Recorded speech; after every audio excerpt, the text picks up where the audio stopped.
I say every day. It's a getting closer to taking a bath with my fucking toaster. We're not qualified. Explorers in the further regions of experience. I understand. Did you not listen? Then the hell with you.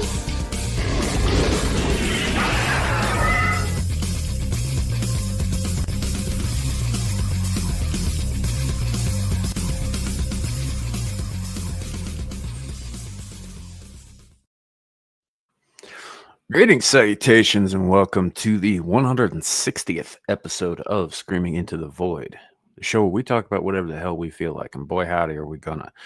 My name is Samuel the Infamous, and joining me today we have Caucasian Sasquatch. Yes, I'm guilty. Can we move on Yes, to the yes. sentencing portion of this problem? Right. I mean, at some point, I don't know if I there might come a day when I stop introducing everybody who shows up every fucking week, but joining us today, joining us every day. Fucking come on. We also have with us Abe. Yo, what's going on? What's up, man? So we do have some stuff to talk about today. There have been some events this week that have been kind of sitting on. Did a Whispering in the Dark stream earlier this week, which we might actually, the video there I was unable to get to play properly, so we may try and bring that up again today.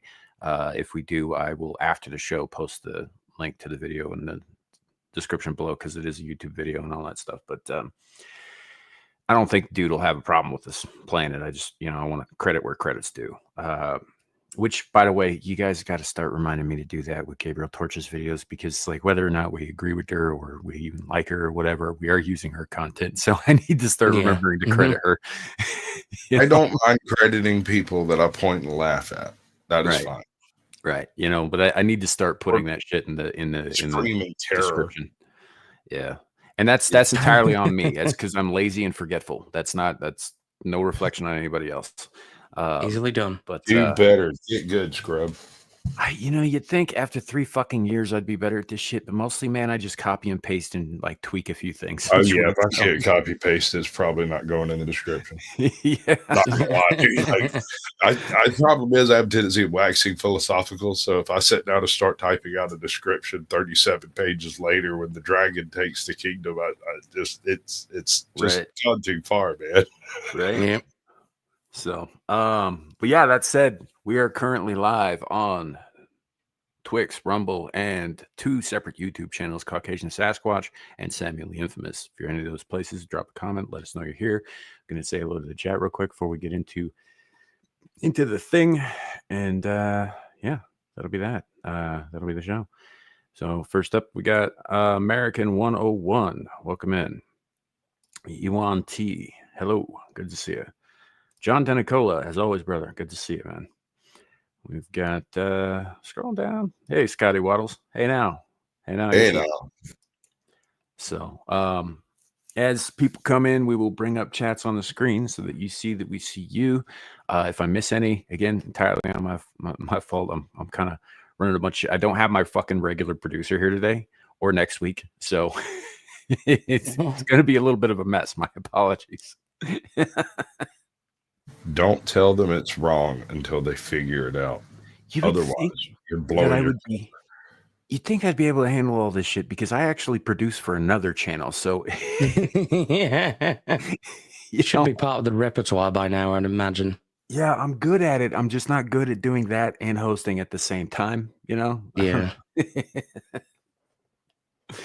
I don't help either. I make it difficult. Right? It's a lot of shit to juggle, man.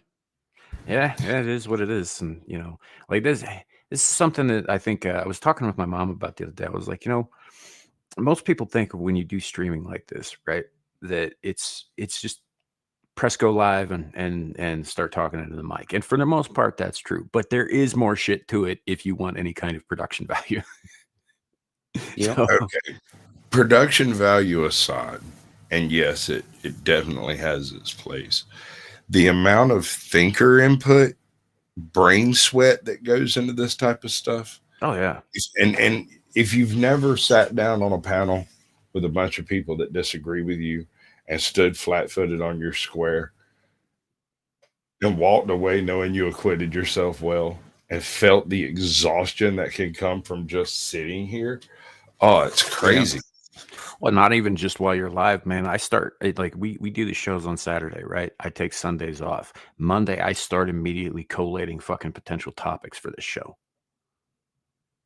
And I have a little bit of a to different the show method.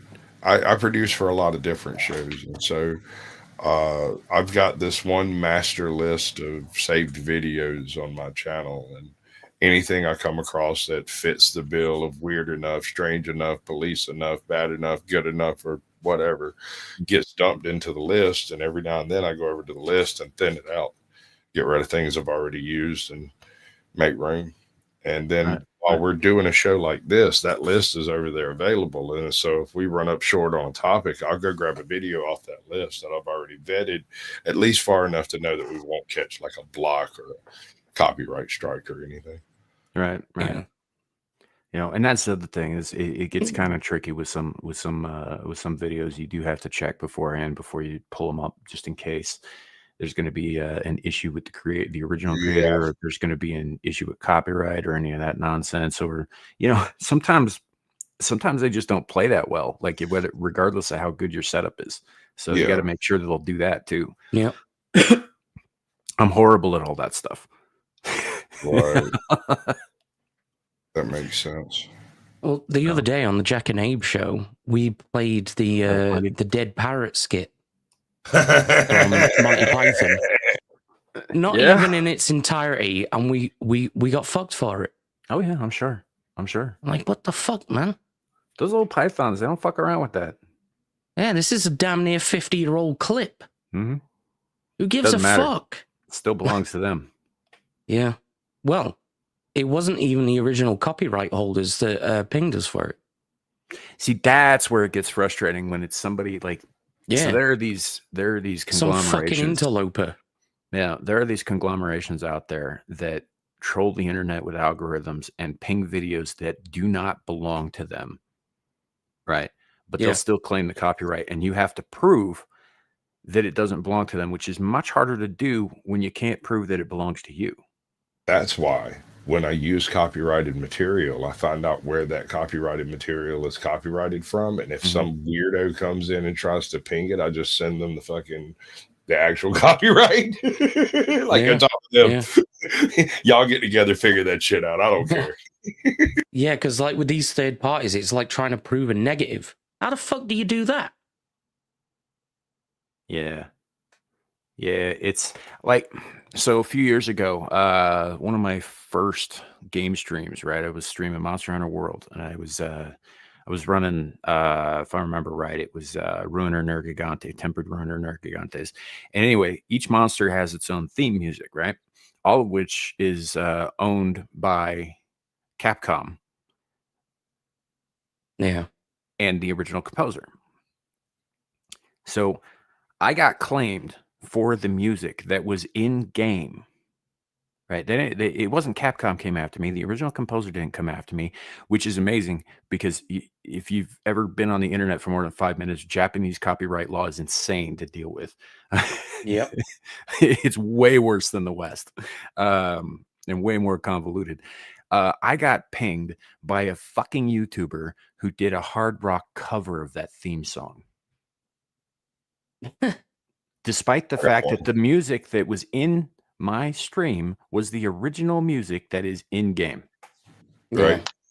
And I couldn't fight it because I couldn't prove, because like in order to fight it, I have to prove that I have claim over it, which I don't. There's a guy online called Cognificent, Backwards Internet. He's run a few channels. And back when I first started my channel, he had this tune that he had done when he first started his channel called Our Lives Online. Mm-hmm. For a year and a half, 2 years, I used this as my intro tune with no problems, right? And then one day, homeboy drops his lexicon, his entire list of music onto Soundcore, Notecore, whatever. I can't remember. But suddenly they started copyrighting everything I touched.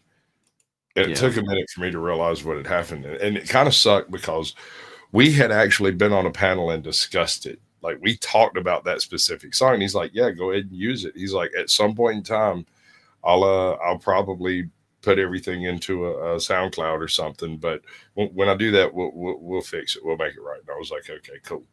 Now, I'll only use it for this one show. That's all I'll ever use it for, is just that thing. Nothing else, nowhere else. Right. And, shit happens. Life sucks. You deal with it. I ain't crying about it. I'm just saying it's such a perfect tune for my show. Right. Right. So no, it can be a pain in the ass to navigate. So yeah, you gotta spend a lot of time vetting stuff. You gotta spend a lot of time, and of course, like first starting out, you don't know any of this shit. You kind of got to go through it to get that experience. But well, I think it's Ghosts of Yatai. It's just come out.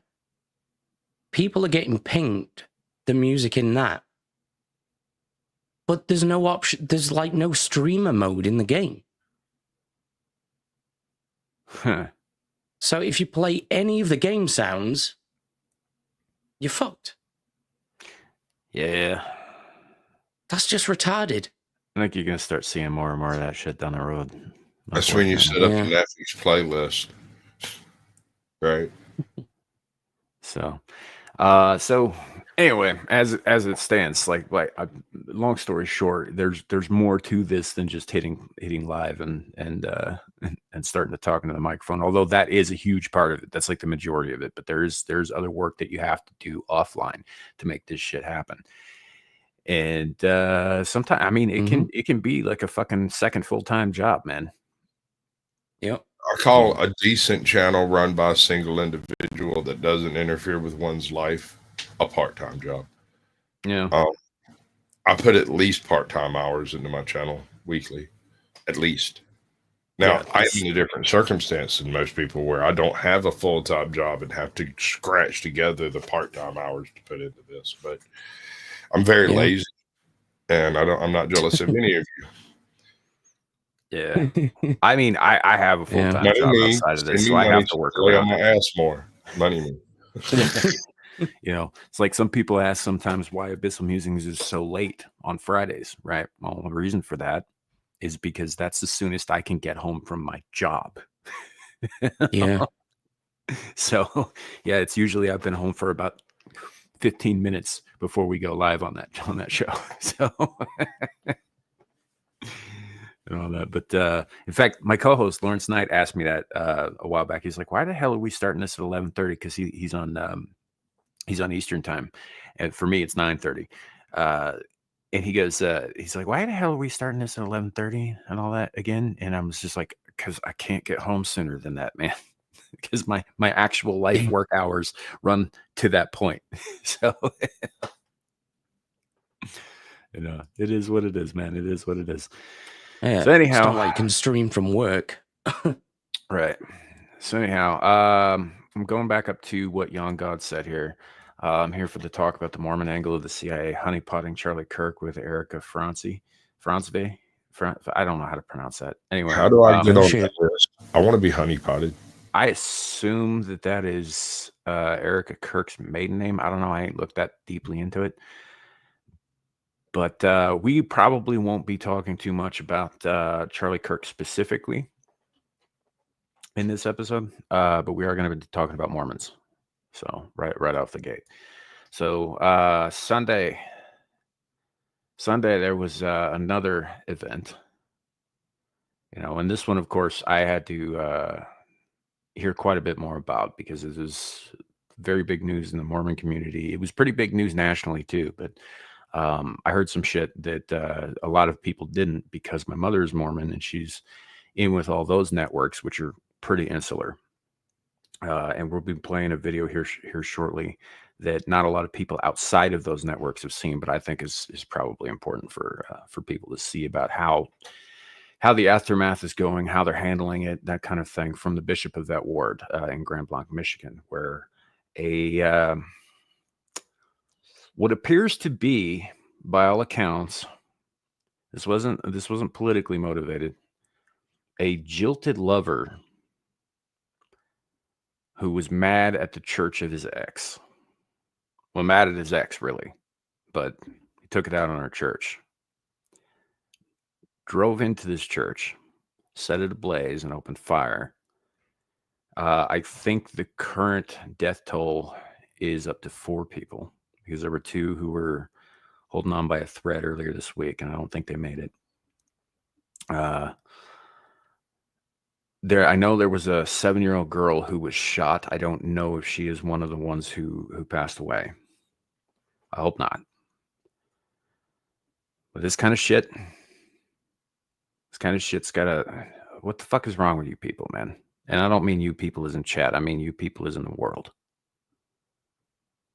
You know, why in the hell are we hearing every week about some shit like this? It's whether it's political or not. There's always somebody out there who's going out and take this. You know what this reminds me of? Actually, sadly, is Darrell Brooks, the man who drove an SUV into a Christmas parade. Oh yeah. You know, like this shit's got to stop. It's got to stop. What do you do though? I got you, bro. I know exactly what to do. Listen. Here we go. First, what we got to do is stop with the SSRIs. We can't be having these people just popping these things all the time. Next thing, we've got to get rid of this ADD, ADHD problem. That's not even an issue we need to be dealing with. That's for the parents to solve. I'm sorry. I don't know what came over me. It's pretty on point, though. He was channeling his inner Alex. You know, it's just it's messed up. And then immediately after the fact, this is the part that gets me. I had the same problem with the Charlie Kirk assassination. Immediately after the fact, whether the motive was political or not, whether it was like, you know, anti-religious or not, it doesn't. None of that matters. What matters is that a psycho went and fucking started hurting people. Right? Yeah. That's what matters. That's what people should have been focused on. They should have been focused on, like, you know, mourning the dead and taking care of the survivors. Right? It should have been, you know, yeah, it's a horrifying thing, and we should be, you know, thinking about that. What we shouldn't be doing is standing on the bodies of the dead to make a fucking point. I don't know, man. It's a very effective location to deliver a soliloquy. I don't know. It's just if you're gonna do that sort of thing, right? But it's hashtag Roy Batty vibes. It fucking sickens me. Yeah, I get that, but I never said it was a good look. I just said everyone looks. Mm-hmm. Yeah. It's hard not to look at the guy standing on a pile of dead bodies dancing. That's true. That's true. But I mean, you know, it gets immediately politicized, and the next thing you know, with this particular case, like there was a huge uproar because the media referred to this chapel, this ward, as a Christian church. And the next thing you know, all of the fucking nitpicky little sectarian bastards came out of the woodwork saying they're not Christian, they're not Christian, they're not Christian. Oh, but thoughts and prayers, but they're not Christian, and how dare you call them that? Fuck all of you, first of all. Right? That ain't your call. Yeah. You know, you don't get to decide that. It's not up to you. Secondly, that's not the point. People were killed.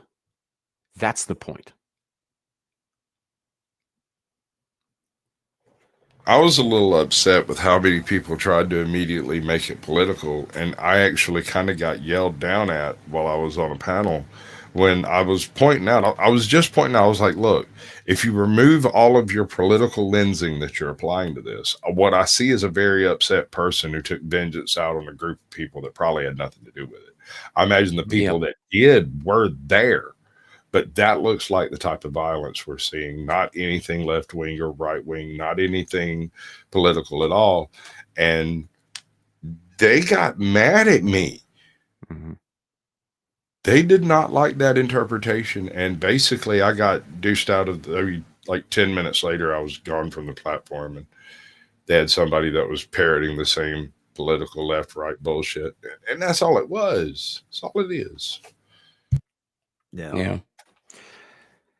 So that alone, that was enough to to piss me off about it. We've discussed extensively on this channel in the past, especially on the 150th episode. There was a bunch of Mormon shit on that one about, where I stand on that whole thing. But and none of that is relevant. What is relevant is that people were hurt and were killed by a guy who shouldn't have done what he did. It really is that simple. He did do it, and to hell with him. But as far as all the other ancillary crap, right? Like, if the very first thought in your head was, they're not Christians. Oh, but I hope they're okay. If I hope they're okay is the second fucking thought you have, something's fucking wrong with you. Well, just a couple of days on Yom Kippur, we had an attack in Britain. Yeah, I heard on a synagogue. About that too, yeah. And the Deputy Prime Minister, David Lammy, turned up to the vigil. And bearing in mind, this is the most unpopular government in British history. Ever.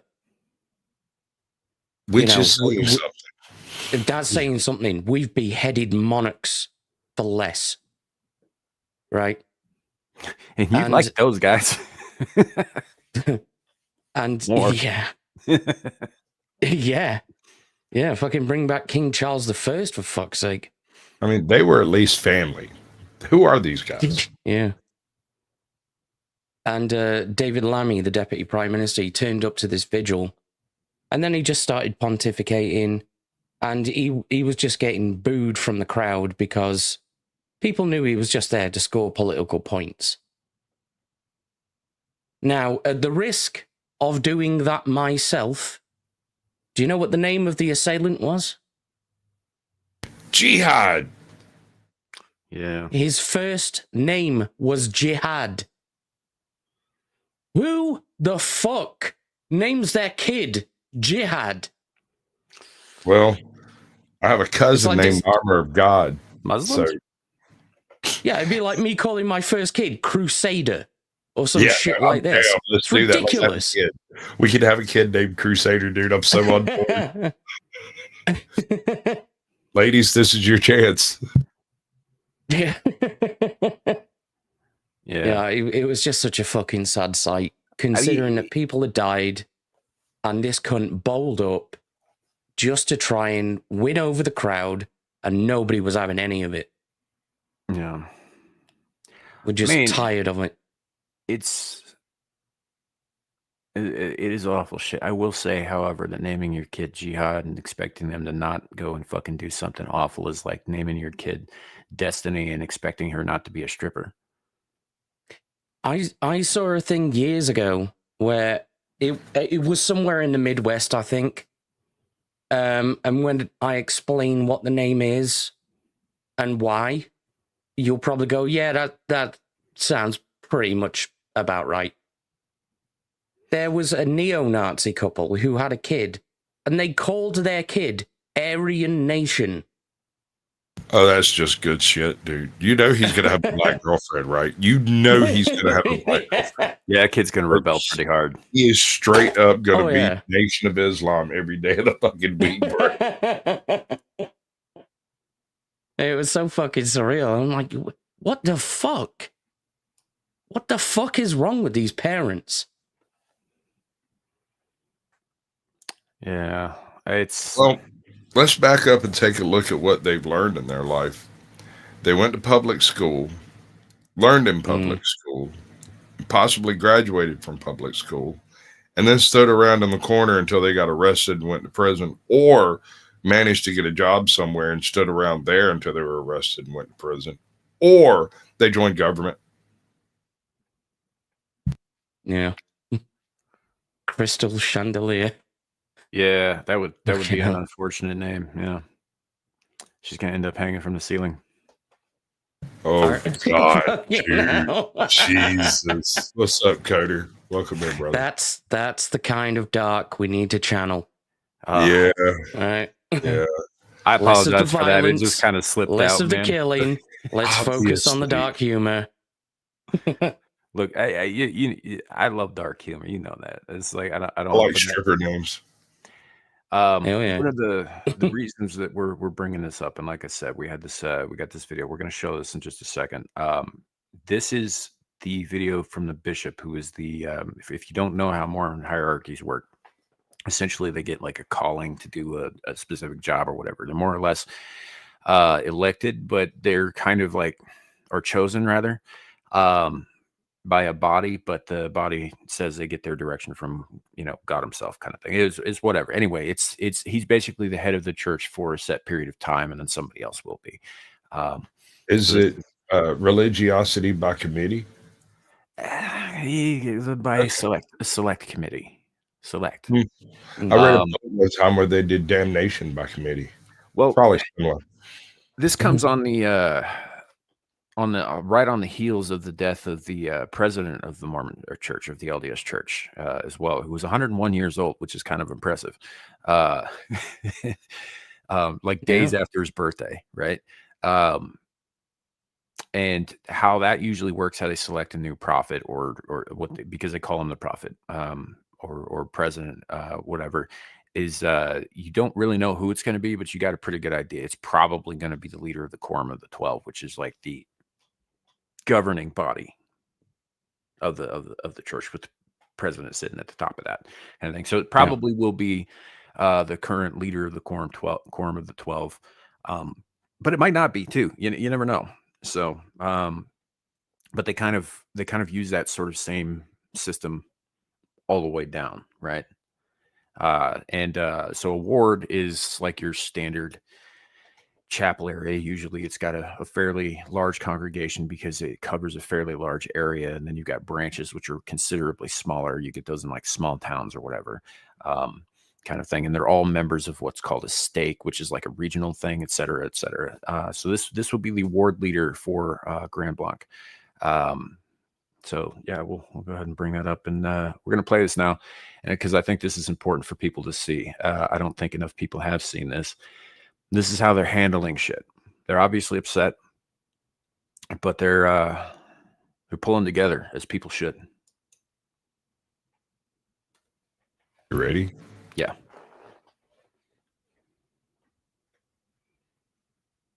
As you might expect, our members are quite shaken in spirit and in body, and it hurts. There are a lot of jump cuts. The amount of unity and love that has been shown within our congregation from ward member to ward member is truly a testament of the love of our Savior, Jesus Christ. It's only through him that we can love so deeply during these times of trials. Stop it here.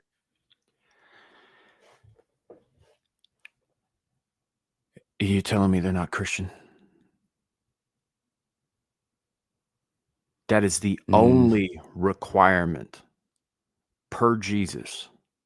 Yeah. To be a Christian. That's it. Everything else is window dressing. Okay, I'm good. Sorry. It's been. I don't know, man. That very transubstantiation shit. I mean, city of Enoch is in the Bible, man. The whole thing happened to that entire city. Mm-hmm. So I'm just saying. The amount of contact we've had with friends, not of our faith. As I returned home late last night, we had dozens of notes and packages and meals and food and treats waiting for us. Members of football teams, baseball teams, basketball teams, music had reached out to make sure that our family was okay. But to see people, everybody has dropped everything. And this is a true ward family at this point. We are caring for mothers, fathers, brothers, sisters, and children. They're all of ours at this point. And it is fascinating how quickly a request for help is sent, and within seconds, a response is given, I'll be there. As it should be. These are the types of situations you don't think you can carry.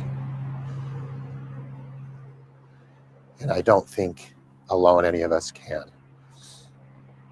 So outside of the obvious assistance I know that the Lord is providing, I have felt a tremendous outreach. And I feel that love. I know the people around the world are praying for our ward and our families. And I am so grateful for that. It is the most significant time of my life where I have felt the love and prayer of other people.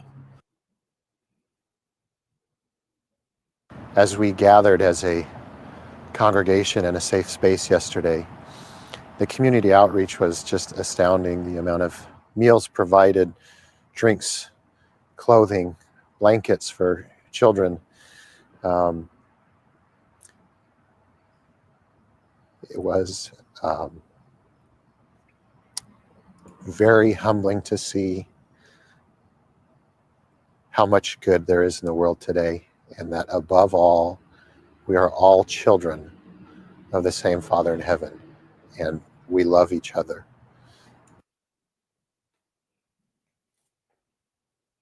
I am extremely grateful for a loving Heavenly Father and His Son, Jesus Christ. I know that they are aware of the challenges that we are experiencing. And I know that through our Savior, Jesus Christ, we can find joy again. I know that with His help, there can be healing. And I know as we focus on Him, we can have joy. These are hard times.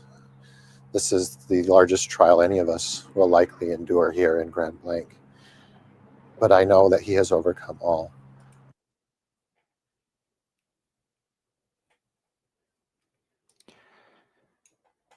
All right. So, whatever the hell you believe, doesn't matter, is essentially what I'm getting at here. That doesn't matter. It might matter to you personally, it might matter to you spiritually or whatever, but when it comes down to on the ground in the shit, it does not matter. You're either that good Samaritan or you're the fucker with the similar beliefs who just keeps walking. You know? Evil is as evil does. Yeah. As a matter of fact, is the best you can do. You can't stop evil. You can only stand in its way anytime you notice it. Yeah, 100%. I actually did see a meme earlier this week that I think encapsulates it very nicely. Let me see if I can find the fucking thing, because it's a static meme. I should be able to just bring it up, hopefully. Yeah, it's. Yeah, I think it just encapsulates the entire thing just perfectly. Let's see, where was it? I didn't find the damn thing. I don't know why I don't just like put shit where I can easily access it. I'm really fucking bad at this. It's like I try to. So well, while here's you the do thing. that, I'm gonna go make a cup of coffee. Yeah, go ahead. But that's the thing. I'm gonna go and take a nap for half an hour, and then suck my balls. Oh man, where in the hell did I put it? Here's the thing. I put stuff in like different locations. I need to consolidate those locations. So yeah, that's my problem. That's my problem. I don't know if I can find just it. have like a favorites bar for like the next episode, and then when it's done, clear it, and then for the next one, add the shit in. Yeah, you'd think I would be smart enough to do all that stuff. I'm not that tech savvy. Whatever. I can't like a find 2-minute job. It's fine. Shut up. Anyway, hi Shadow. I'm just going to describe it to you. So it was a painting of the Good Samaritan, right? So in the distance, you got the guy on his donkey. The first guy who passed by and refused to help the dude had been beaten along the road, right? And he just keeps going, doesn't even look back. The second dude is going along, and he's got his walking stick, and he's looking back while the Samaritan is giving water to the beaten man, right? And the guy looking back says, "Bro, Mormons aren't Christian." And the Samaritan's like, "Okay, whatever, dude." Right. And I think that encapsulated it fucking perfectly. Perfectly. It shouldn't matter because the Samaritan wasn't Jewish. He wasn't a Hebrew. In fact, his people were traditionally enemies of the Hebrews. But he saw somebody in fucking need and he helped because it was the right thing to do. That's where the subtle racism of the Bible steps in. The good Samaritan. Like, hold on. That's a bit of a harsh moral judgment, isn't it? There's only one good one. To be fair, the book was written by people who were traditionally enemies of Samaritans. So, not just people traditionally enemies of Samaritans, but also people who had, from what God said, were the only people who deserved salvation or life, or the only goodly people in the world. So, of course, there's going to be subtle racism. When you Frenchman. Have. Yeah, exactly. If the British wrote a holy book,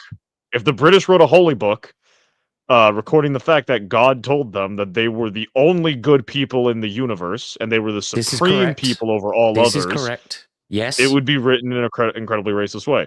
If. Yes. The clear distinction there is if. And unfortunately, if said book King James existed, Bible. Thank you.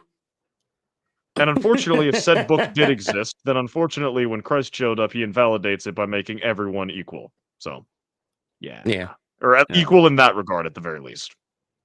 But I think if you look at that story, the Good Samaritan story, on the surface of it, it sounds like when it says, "Oh, the Good Samaritan," or whatever. Now, I don't think that was intended to mean this Samaritan was one of the good ones. It was just like he was a Samaritan and he was a good man.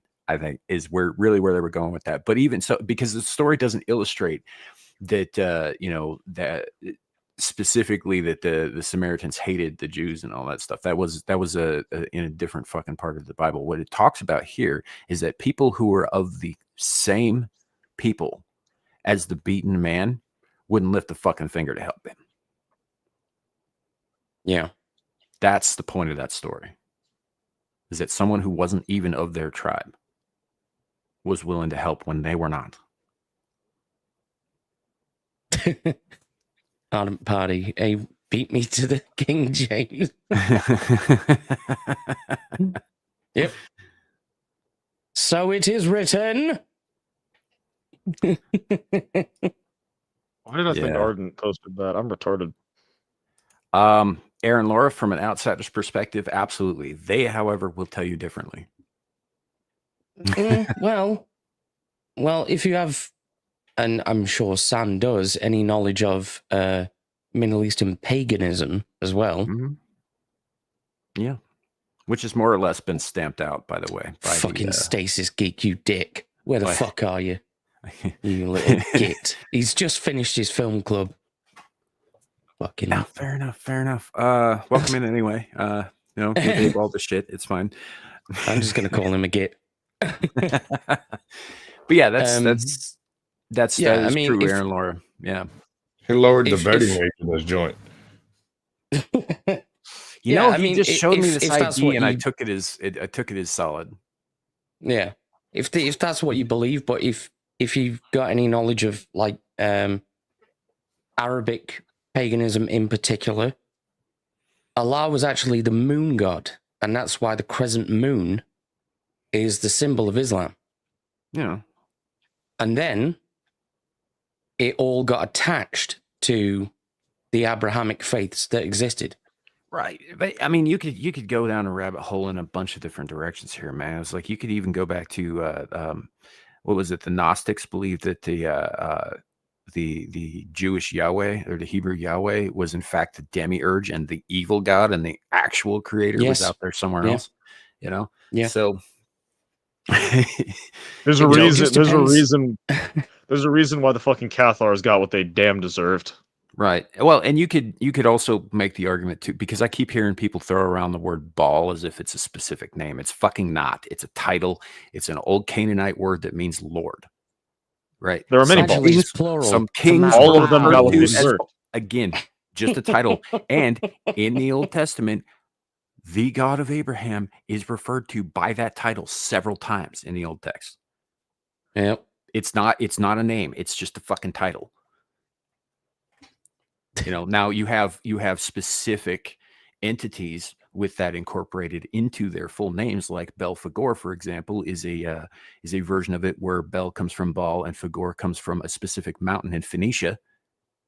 Lord of Mount Phagor. Speaking of which, Beelzebub literally means Lord of the Flies. Yep. But Baal is not a fucking entity. Right. Baal is just a title that was applied to anybody who was in charge, including gods. And let's not forget, Spot the dog is protecting Hades. Spot. That's absolutely right. That one is hellhound. That's one of my favorite things. It's almost as tasty as the fact that Chiron, the mentor of a great many heroes, was also the centaur for disease control because he was a doctor. Yeah. He's basically the guy who told all the guys to wash their dicks. Right. And on the Kerberos angle, the other funny thing about that is the more you look into Hades, the more you realize that he was just he was the most normal of the Olympians. He had a stable relationship with his wife. He didn't cheat on her all the damn time. He had a regularly named, relatively regular pet. He had a decent 9-to-5. Dude was normal. Then you look at the rest of the Olympians and see all the shit they're doing. Yeah, the fucking degenerates in the heavens were like, fuck this guy. But everyone's got that one dysfunctional uncle. In this case, they had that one functional uncle who happened to be, ruler of the dead. I actually slightly disagree, Squatch. It's more I think it's more the Greeks resonated more with the Olympians and they viewed Hades as dysfunctional, whereas we resonate more with Hades and thus view the Olympians as more dysfunctional, and thus we should view the Greeks as horribly dysfunctional. I don't know, man. I think there might like a lot of hedonism. Greek versus Roman conflationism going on here. Yeah. Also, you have to keep in mind too that Greek pagans, Hellenistic pagans, thought of their gods differently than the Abrahamics do. Right? They didn't think of them as these beings that were beyond reach. They thought of them as sort of exaggerated versions of people, which is why they were so out there. But people behave in those same fucking ways. Oh yeah, no, absolutely. They are they're basic. I once heard the distinction between the way Christians view gods and the way most pagans view gods, as Christians look at their god as this like supreme as like the supreme creator, as like the father figure, as the guy who's going to fix things. And pagans look at their gods as an angry, angry wildcat you're trying to keep away. No, totally off base, bro. The Abrahamic faith viewed God as the shepherd, and we are the flock. That is the analogy that works basest. Yeah, well, that doesn't. Shepherd has to solve the problem. Flock has to survive. The main point of what I was saying was the fact that the pagans themselves would look at their own deities and go, yeah, that's basically a wild predatory organism that we're keeping at arm's length with sacrifices. I think it's fair to say there's different perspectives depending on which culture.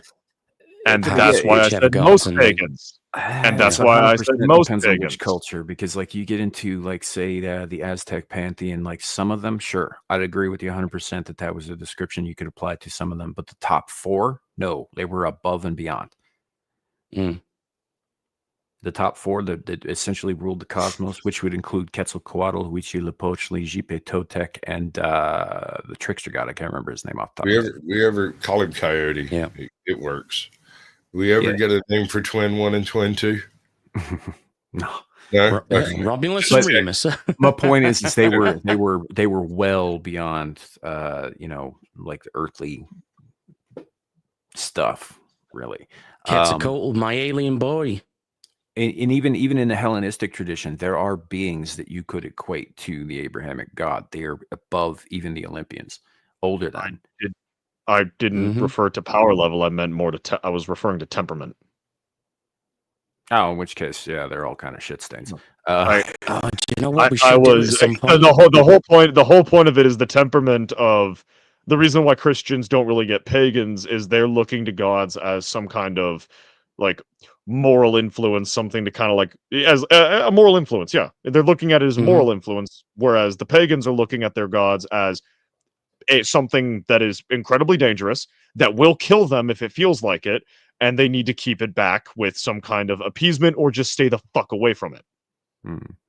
I don't know if this would be a suggestion more appropriate for Abyssal Musings or this show. But what I think we should do is do like a power tier list according to the levels of Dragon Ball Z. I can totally do this. Are we doing all the ancient gods and all the pantheons? I mean, that's all a big fucking list, man. I don't know. All of them, yeah. We can't do that in one show, Except man. for the Indians. We're Let's not make it a 6-month-long series. That's going to be its own series. The There are thousands of gods worldwide, even if you just discount all of the Hindu ones. I mean, we could just do the front runners. Like you do the Olympians, you do like the main Aesir, you do the main Aztec. Like you pick who are like the big, like the top 10 of each faith, and then you just go down the list. For all of fucking Africa. It's like a Nancy the Spider-Man of West Africa. He's really fucking powerful. Yeah, but like, how many of the various guys? I mean, that'd take a while to get into too, because not all the tribes believed in the same gods, or they called them by the same names or whatever. But and that's why we got leagues. Let's have regional playoffs. Like with the Egyptian lore, that shit gets complex. Yeah, like, that gets complex. Hey, how much are you willing to put it on this? Because I'm not doing it myself. I don't know. The more I'm talking about it, the more I'm kind of convinced it might be amazing. It sounds pretty fucking amazing, dude. I mean, it'd be fearless iceberg, like a football dream team. Can we recruit from other pantheons, or do we have to stay native to the league? All right. So here's what we're gonna do. We are gonna do some. We'll work this out offline here, but we'll do a show down the road, maybe a series of shows. I don't know. Kind of depends on how much shit we decide to include. Fantasy football on that topic. We'll definitely do that. I think there are some other people who would definitely want to be here for that too. Hell yeah. So, but that'll be a topic for another day. Before we move on from this one on to the next one, I did find the meme I was referring to and describing. And I think that encapsulates it perfectly. Like that term of phrase is exactly the same as when people go, Charlie Kirk doesn't deserve to die, but, and then they go into their list of X, Y, and Z why Charlie Kirk was a horrible person. Doesn't fucking matter. Like it doesn't. If you're gonna put a but somewhere, or you're gonna try to justify something, you're just a shit person. It's the same thing as like, I believe in free speech, but no, you don't. You add a but on there. No, you don't. That's simple. Which, to be fair, no one actually agrees. No one actually believes in free speech. We all believe in caveats. Free speech and consequences. Yeah. I mean, if I'm gonna bust one across your chops, I hope I get it on film.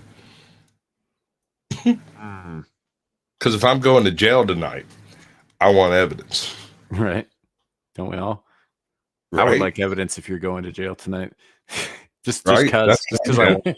That's baby. I'm telling you, dude. Next time I get arrested, I'm doing a full-on concert at the cop car. I'm hoping to have at least 3 angles of cam. Not even joking. I believe in eliminating racism, but yeah, that's exactly it, man. That's exactly segregated schools in Atlanta. Can you believe it? You hear this? Now, hold on. There is a solution for eliminating racism. It's just it's not very palatable. I'm sure it's great. Listen, all you need is more big bitches. That's it. You Sam, leave the women. Redefine it first, so they're not people. No, That's no, how you no, get rid of no. it. See, you're going about this all wrong. You're making it way more complicated than it has to be, Shadow. You eliminate people, all of them. All right. See, I was talking about you redefine certain groups as not people. That way, you no longer have racism. Look, because you I've can't said be this racist before. animals. No more people, no more problems. The common denominator in all the world's problems I is love people, but But all right, so I hear you, and Sam, I'm not. I hear you. Sam, I we're just hear you. gonna stick a pin in that, right? We're going to stick a pin in that. We'll come back to it later. All right. Speaking We'll of get to little four horsemen and all that. stick shit a pin in that butt. later. Speaking of useless people, I'm going to bring this up now. So somebody, before we play it, two preferences, right? This is the first part of this video. The second part is not, but the first part of this video is something that Greta Thunberg just put out, claiming that she is a hostage of the Israeli government and military, right? Because she went back, I've seen this. even though they gave her a slap on the fucking wrist for violating their Greta rules. Thunberg. So, Name a more privileged people than Western white women. No. Name a more privileged people than Greta Thunberg, because she's a people. She's in a her Western own white right. woman. She is a people in her own right, and you'll see why I say that when we get to the end of the video. All right, you're making a lot of assumptions here, Shadow. I know she looks like Lord Farquaad right now. What's your point? I mean, that's true, but you know. How dare you? Actually, more He-Man with the hair color. He-Man. Till we meet again, He-Man. And she still looks more masculine than the actor who's actually playing He-Man in the reboot. Right. That's great. What's you? My name is Greta Thunberg. I'm a citizen of Sweden. If you are watching this video, I have been abducted and taken against my will by Israeli forces. Our humanitarian mission was non-violent and abiding by international law. Please tell my government to demand my... Wait. Okay, was nonviolent. Her mission was to stir shit. Sure. Always to stir shit. She is a lying little, like fucking, I almost said Norwegian. Sorry, Norway. Lying little Swedish troll. Yeah. Also, why does legality make what you're doing moral? If the law says you can have slaves, does that make having slaves moral? No. No. Also, Here's why? Oh, sorry. Yeah. She is going into a militarized zone, which requires certain permits and papers, and she just said, "Screw all that shit. We're just going to sell over there." Here's the thing. Well, yeah, that's the obvious thing there. It's not legal. Two things I got to mention here. I mean, number one, old blindy. Spoilers. Number two, number two, right? She says international law, right? There is no international law because there is no international ruling body, right? There are international guidelines that we all agree to kind of go along with, but there is no international law. When she says this shit, she's saying it as an absolute because she's a fucking globalist. Yeah. Do you know what's she's funny? A liar when I studied law, international law was one of the modules, and I think the highest anyone ever got on any of the exams was like 30 to 40%, because it was so vague, so non-binding, so unenforceable. It was never really clear what anything actually meant. Because it doesn't exist. It doesn't mean anything, man. It's like when the UN goes around bollocks. saying like, oh, well, we wave our finger. Like fucking Gutierrez, the head of the fucking UN right now, is always going on and on about like, oh my gosh, I condemn this in the strongest possible terms on Twitter. Sure, dude. I'll give you that. This is where we cue the Dave Chappelle skit of talking about the UN, where the UN's criticizing the American president, and he's like, oh, well, you should sanction me with your army. Oh, you don't have an army, do you? So you should shut the fuck up. Shut the fuck up. Actually, Abe, no. They do have an army. It's called UN Peacekeepers, who have never actually succeeded at anything other than trafficking children. They didn't fix shit in Kosovo. They didn't fix shit over in Nagorno-Karabakh. They didn't do shit between Palestine and Israel. They don't ever do anything in any of the African conflict. To piggyback on that, on that, UNICEF has been caught fucking kids several times in exchange for help. Look at what the premise of this is. You're taking soldiers and putting them in war zones and expecting peace? How's that work? Well, no, so the solution, as a professor of mine tried to explain with the UN, which all he did was make me hate the UN peacekeepers more, is the point of that is you're basically taking a third party and putting it between the two forces and basically telling them, stop, or you'll be pissing off the UN, which you don't want. But the thing is, the UN can only deploy peacekeepers if both sides are willing to put the UN between them. So the moment either side goes, we actually don't want the UN there, the UN has to remove its peacekeepers. So you could literally be watching one side lining up fucking gas chambers and the means to gather up entire cities of people to start exterminating them. And then if that country goes, we don't actually want you there anymore, the UN has to, by their own laws, remove their forces, and there's nothing they can do about it. There's a guy I knew who was in Kosovo during like all the crisis and stuff. He was part of the UN task force, and he had to stand there and watch as women and children were killed because the ROE didn't allow him to intervene. The UN is a fucking joke. Always has been. No, tell me what you really think. So this bitch... I can't without getting you guys taken off of YouTube. Yeah, I know. Listen to this. It'll make you sad. All right. Ready? Taken against my will by Israeli forces. Our humanitarian mission was non-violent and abiding by international law. Go ahead. It's not against her will. It's not against. This is exactly what she wanted, because she has done everything she has done has not been to help Palestinians. It's been to make a spectacle of herself, and it has been to paint one side in a bad light over the other. Now, I am no fan of Netanyahu's government by any means, but this dumb bitch, for the second or third time, decided she was going to run a fucking blockade. Yeah, by an actual military. Yeah. Thinking that she could just do whatever she wanted if she waved her little UN flag. And she knew they were going to detain her. She's known both times.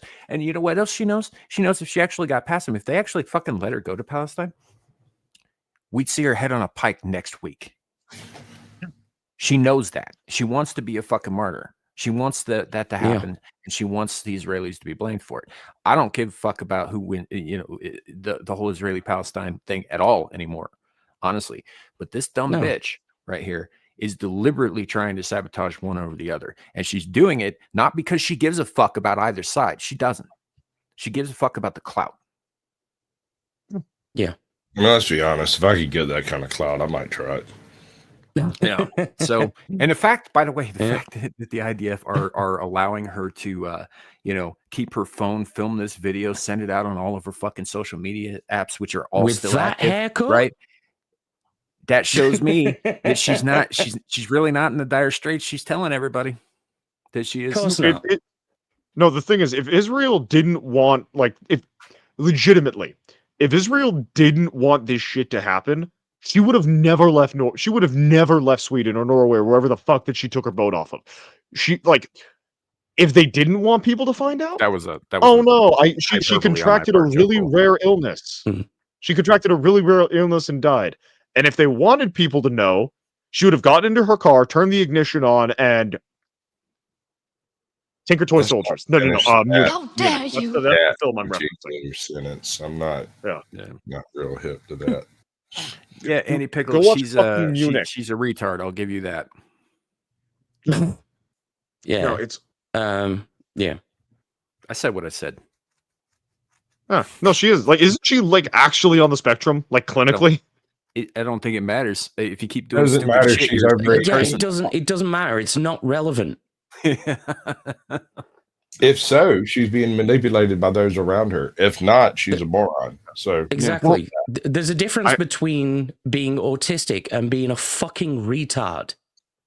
Well, no, absolutely, no. My main point was if you're calling her fucking retarded and she's actually clinically retarded, that's not disparagement. That's an actual statement of fact, and YouTube should fuck off. Yeah, sure. So, anyway. Yes. Please tell my government to demand my and the others' immediate release. My name is Joachim Lamotte, and I'm a Swedish citizen. If you see this video, Greta Thunberg has been abducted by Israeli forces. And I have a message from the Swedish people to the Israeli government. Please keep her. We have had her so many years in Sweden and we cannot stand it anymore. So you are doing us a really big favor right now. Thank you very much. I fucking love that. I want a fucking Israeli. I want a fucking Israeli to make a response video that's like, I am a citizen of Israel, and having engaged with this Thunberg person for 3 minutes, I safely say that we do not wish to keep her here. Recognizing please Sweden, take her back. Realizing that Sweden does not want her, we have decided to grant her wish and give her to Palestine. And then you cut to a fucking Hamas fighter in the middle of one of the polls. On behalf of the Palestinian delegation, we are not interesed. We're going to hand this one to the Syrians. The fucking Hamas leaders like, I thought you wanted to end the war. No, here's the best part. At the end of the Palestinian one, he just throws the phone over. That makes it up. Oh man, It's fucking Syria. They pass the buck to fucking. They recognize Kurdistan as a country to pass the buck to Kurdistan, and Kurdistan, the Kurdistani dude goes, "We're not a real country, so we're gonna pass the buck over to Turkey." Give it. And then it just keeps going, and then it just keeps going. All 180 she just moves away slowly countries. back to Sweden. Fine, we'll take her back, but we want reparations. The Swedish finish it with look, no. As a citizen of the United States of America, we already have George Soros. We don't want her too. Yeah, I was gonna say we have Sean Piker. We have so many. So, this whole deportation thing. Denizen X, Digital Denizen on YouTube, he's got this idea, and it's growing on me. He wants to deport anyone whose IQ is under 70. I disagree because IQ is a fucking horrible metric for determining intelligence. That's why I disagree. Pol Pot wanted to execute anybody whose IQ was over 70, so... Again, IQ is a fucking IQ test. IQ is determined by an IQ test, and IQ tests are fucking bullshit. It's not determining intelligence; it's determining memorization. You're focusing on the wrong thing here. Yeah, no, it's funny. Pol Pot is still fucking retarded. Here's you. There goes the joke. No, I got the joke. I still just find I just don't fucking like IQ. I just find it fucking retarded. That's a bit sus. No, it's just I don't know, that dumb bitch. I just point is she's made such a nuisance of herself. Nobody wants her. Nobody wants her. Drop the thing so I can change things. There's a reason why she's single. Is it because she looks like a dude? Well, no, there are some motherfuckers who are into that. Yeah, not dudes like that. Not dudes who look like that. No, she's like Melvin from Office Space or whatever the fuck his name was. Marvin. I don't know, the guy with the stapler. She looked like Lord. Sam, have you ever heard of Sam? You know what a Troon chaser is, right? Yeah, I know where you're getting at. I don't believe that it's true in this case. This case, she is a repulsive person. Nobody wants her. Well, no, absolutely. No, I'm talking about you made the point about the physical appearance, and I'm like, that's not the reason no one wants her. Oh, I think it's part of it, dude. Yeah, absolutely. She looks like, do you know anything about like fucking Scandinavian troll lore, right? How they're made out of stone and all that stuff, and then like they only come alive at night and all that stuff. She's like the in-between Twilight phase. On behalf of Sloth from the Goonies, we politely decline any interest from Greta Thunberg. And you know what? And you know what, Sloth has extra genes. Yeah. Great extra genes. Sorry, that was a meme I saw a while back that I posted on the community tab where it had Sloth like laid out like Sydney Sweeney, and it says Sloth has extra genes. Nice. That was good. It was good. Anyway, these something wrong with you girls. There's something wrong with everybody, I think. Yeah. Say, Squatch, if you believe that, do not check the private chat because I found something on Twitter that is fucking diabolical. Oh, don't say that. I'm going to have to rush to it now. Right. Don't let a chromosome get you down.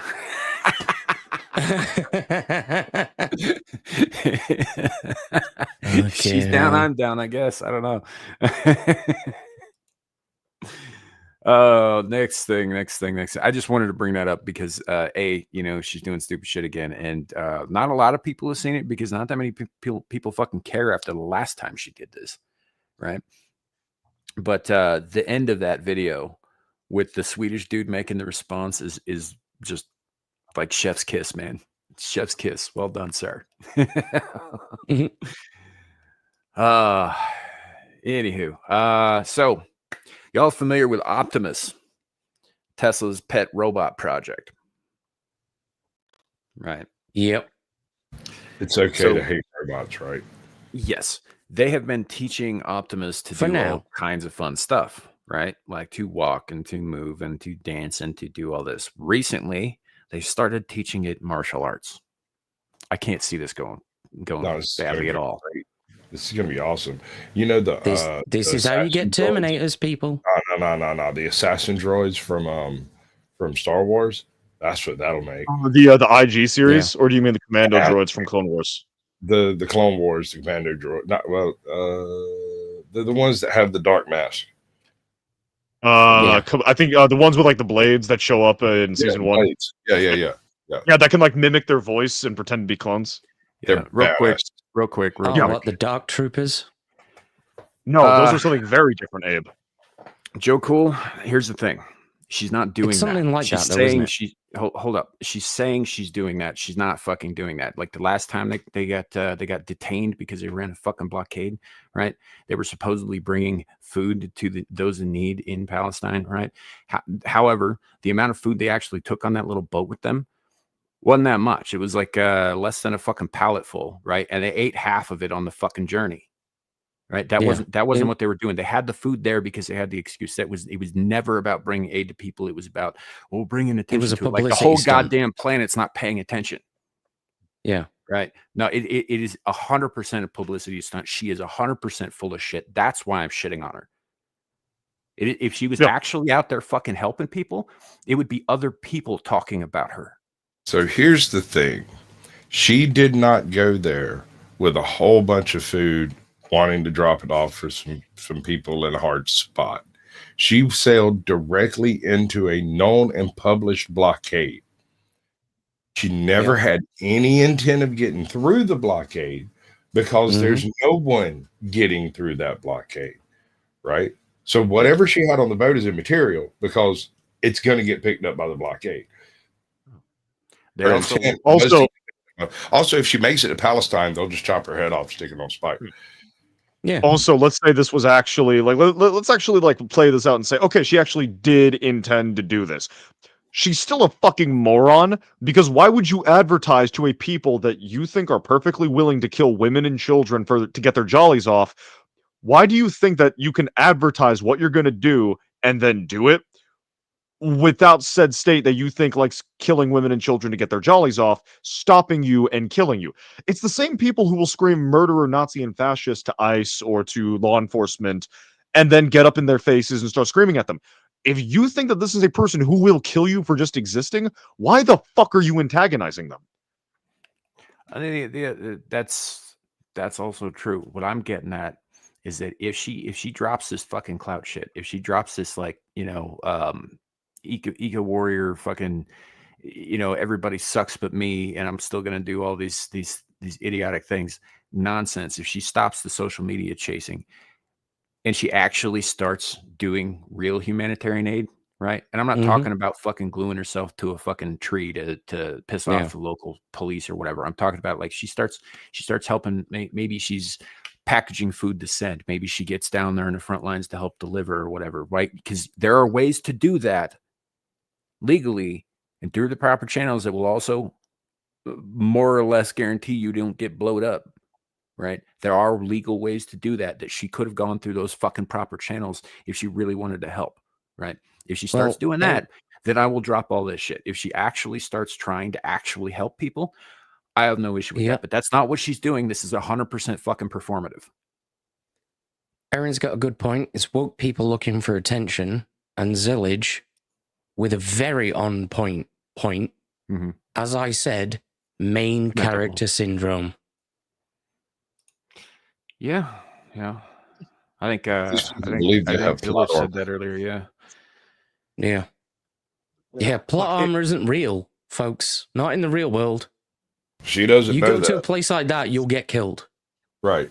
Especially if you're espousing some of the stuff that these people are espousing, you know, I mean, like. Yeah. It reminds me of this really funny story involving like the colonization of Africa, where there was this tribe that believed if you wore this like special paint, it made you impervious to all weapons. And then they met the British. And so you have like thousands, 2,000 warriors all dressed up in this symmetrical plate, like the largest consolidation of forces they've ever amassed. And they charged at the British gun lines. And the soldiers in the back could clearly see that their fellows were getting gunned down by British muskets. And the thought that, holy shit, these weapons are getting through the paint never crossed their minds. You would have captives taken, and they would be asked, why the fuck did you continue to charge our gun lines? And the response was, oh, well, because their paint was broken. Mine wasn't. Mine would have worked. I think that was the war with the Zulu. No, the Zulus were actually relatively competent, if I remember right. This was like some tribe who didn't understand that militarily they were competent, but they were still very superstitious. I'll concede to that. But yeah, like millennials and Gen Z are horribly fucking narcissistic. Yeah. I should also make clear here too, Joe. I wasn't attacking you specifically. I was just disagreeing with you, and I got a little heated about it. Joe wants some of that, bro. No, I don't do debate shit. I do conversations. So you've never had an interaction with Joe Cool on a panel, have you? No, I haven't. And you know, as far as but I will. I'm disagreeing with you that you said where was it? It's up here. Oh no, I gotta find the fucking thing because I scrolled down too much. Here it is. You know, an ugly, disingenuous, unpopular person feeds some homeless people. Good for her. If she's actually feeding homeless people, I have no issue with her doing good things. I really don't. If she's actually accomplishing I have that, seen then no good evidence for her. that she's actually getting anything. No accomplished. evidence Everything for it. she's done has been public eye. Get all eyes on this thing. You know, trying to draw attention to it without actually accomplishing anything. You know, so if she actually cared about helping people in an effective war zone, you know what she could have done? Instead of doing this bullshit publicity stunt trying to run through a blockade she knows she could have never made to, hop in a car, drive to Ukraine, where they're allowing people to show up with food for their civilians to pass around. Dude, there are even dudes. It's not even that. Like, she doesn't even have to fucking change tack and go to a different fucking war zone. She could have, if she had gone through the Swedish embassy in Israel, she could have gone through proper channels and gotten food to people in Palestine through proper channels that way. Yeah. Right? It would have been a whole lot simpler than trying to fucking sail a boat across the fucking Mediterranean into a blockade. I was saying more in the, if she just wanted to like transport everything and drop it off. Like herself, kind of like that situation. So I want to juxtapose this situation temporally. Imagine someone trying to do this during, say, the Civil War blockade of Savannah, or the Spanish blockade. What would happen to them? Well, they'd been fucking blown out of the water with cannons. Or they would have been boarded, slaughtered, their stuff seized, and then utilized to feed soldiers. Right. So she shows up, gets to film a TikTok, and then what? Goes home? What are they going to do with her? Well, again, the last time she was taken into custody, they held her for like 12 hours, and that was just long enough for them to arrange safe transport back to her home country, right? They fed them. They gave them shelter. They treated them pretty well. You know, they did kind of make fun of them because it was kind of a stupid thing to do. Because if you go into a blockaded area, right, and you don't get blown out of the water, you should be fucking grateful. Yeah. Agreed. If you do it twice, you should be very fucking grateful. You know, I and feel a like- third time, dude, honestly, a third time, they might just fucking let her get through to Palestine just because they're Right? like sick of dealing with the bitch. Yeah. That shit is really testing your look. And if they do that, she is a dead woman inside a week. Because Hamas will kill her. Probably just for showing up without a fucking scarf on her head. Yeah, that fucked up haircut deserves a scarf. Yeah, Joe likes poking people. He'll take the opposite side of an argument just to see where you go with it. And he's good at it. Okay. He's one of the few people that I will let come up and brace a paneler, because the worst you'll have is bad sound from him. He's not gonna damage your platform at all. Okay. I mean, he's probably sitting in a car right now looking at some If cops. he's the devil's advocate, I'm sure I would probably get along with Joe quite well. Well, not always, but he is willing to take an oppositional position, and he does think it out pretty well before he goes into it. So, yeah, you know, it's not an animosity thing. There's no hate involved with it. He's took me to loggerheads a few times, and it's just taken a while to learn how to deal with the way he brings stuff. It's So Zilege, they weren't sailing though either. They were under diesel power. It's like it could sail. The boat could sail. It had that capability. That's not what they were doing. Remember, Sam, when they say we need to lower carbon emissions, that only applies to the proles and to the plebeians and to the it doesn't apply to those noble equestrians or those mighty patricians. No. They get the full benefits of a carbon-rich society. Well, you eat the bugs and use their trains that don't run on time. You're one tier away from the carbon they're trying to reduce. You, sir, are the carbon that they want to reduce. Yeah, I know. Yeah, they'd rather you simply didn't exist, really. There are days when Shadow's the carbon I want to reduce too. And they're not real picky about how they end up. To clarify what Sam just said, it's days that end in Y specifically. Yeah. There's a reason he keeps me muted on Twitter. On occasion, I am tempted You're not wrong, though, to Shadow. my friend Anna, who will make sure he has a very nice shallow grave in the woods somewhere.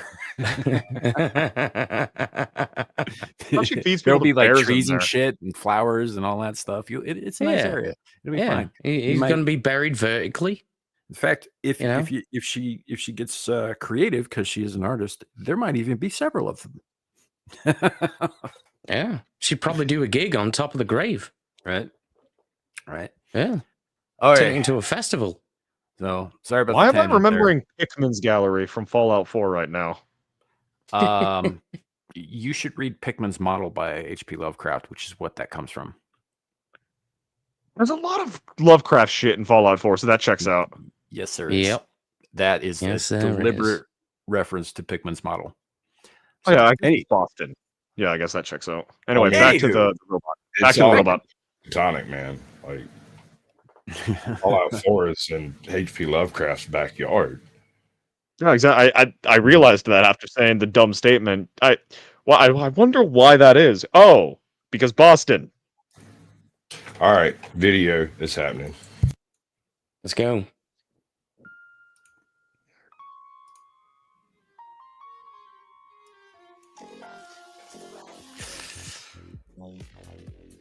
I don't like it. No. Did he just do the fucking Henry Cavill fist reload? Yep. Mm-hmm. Okay. That's... Maybe we give Optimus 3/5 of a person status just for that, because that's goated. I like that. No, not one fucking inch, Shadow. Bearing in mind, the martial arts robot is tethered. He's programmed to do that. Yeah. And So you're it's tethered, programmed so it can't do it independently yet. Yeah. For those who are just coming in, hello, Danny's thoughts. This is Optimus. This is the robot project that Elon Musk is running through Tesla. The one that they say are going to have something like 300,000 models rolled out next year, which is an army, by the way. That's an army. No, that is not a small army. In fact, yeah, that is. I think that's. No, that's not larger. That is. Look, if I Elon almost Musk said that makes a promise that involves numbers, just ignore it. I almost said that's larger than the U.S. military. That's larger than I believe the Marine Corps. That's not larger than the full U.S. military. The U.S. military It's is like 2 million absurd. people. It's not happening. As far as the no sound goes, that's like it's just some fucking techno music. It's nothing. Yeah, you're not hearing anything that we're not hearing besides that, and it's really not that important. Yeah, in fact, what the is visuals important are all that matter. The only visual thing that it has anything to do with is that first is the top left where it's dancing. It is kind of on beat, but yeah, and that just more examples. Just more examples of why I personally have not trusted or liked Elon Musk for many, many years. The man is a transhumanist. He wants to replace us. He wants to make humans obsolete. He wants to force our own obsolescence. And I am against that because I am human. I don't want to be forced obsolescence. Sex bots. Thick thighs save lives, even if they're made of plastic. It's not the end game. They've already got those.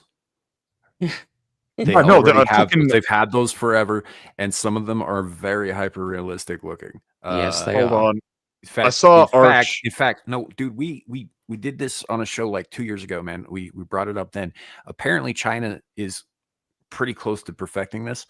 I think it's China. I could be wrong about the actual origin. I'd have to look it up. I don't have it in front of me right away, but they are using human cloned cells to grow fucking living tissue to put over the faces of these things. Mm-hmm. China also said they had real Terminator shit, by the way. Yes, literally. They also said they had man portable or I can't remember if it was just man portable or if it was rifle platform coil guns, one of the two. They said they were on the verge of that, and then that turned out to be a dirty fucking lie. So never trust China. As an observation, it's 2025, and I have neither superpowers nor jetpack. And I hate you all. Jetpacks shit sucks balls, man. Jetpacks exist. They're a thing now. They're not like super efficient fuel wise, but they are a thing. Very expensive. To Sam's point about sex bots, like this is a post that the Archcast reacted to a while back. Of that we've had this shit for a bit. Like this is not really that hard to do. Did you just post that in the wrong fucking chat? I put it into the CITV chat, and then I realized, oh, wait a minute, I can just put this into the private chat on stream. Yeah, you could also share your screen. That is also an option. Yes, I haven't streamed for a bit. I am not very effort. No, it's just my brain is not braining right now. There we go. Yeah.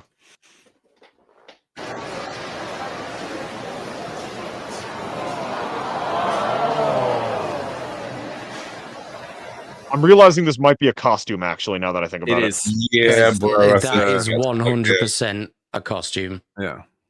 Yeah. I've seen similar. There's been a lot of stuff going around, and people are posting this. It's like, oh yeah, look how advanced it is now. It's This like, is no, why that's you a chick in a can't costume. trust shit out of China. Half of the time, half the time it's a costume. Half the time it's fucking AI these days because AI is starting to look about that good. Oh yeah, no. AI, what do you mean it's starting to look about that good? It's probably been that good. It's just there's still a bit of uncanny valley there. That's pretty yeah, but it's starting to. But yeah, so like you can't. Some of those like hyper advanced ones that you're seeing like that, those are just people fucking wearing costumes and shit. Yeah, it is. I don't see teaching it kung fu ending well.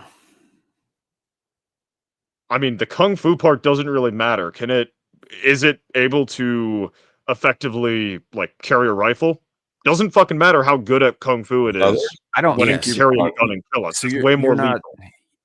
Again, getting into the weeds with stuff, man. Here, that is not my point. It isn't about the kung fu. It's about the fact that we are programming these things to do harm. Period. And then further, if it can do kung fu, yes, it can carry a rifle. I mean, it could put fucking round pegs in round holes, man. It can carry a rifle. That's you don't even have to carry a rifle at that point. You could just integrate it into the armature.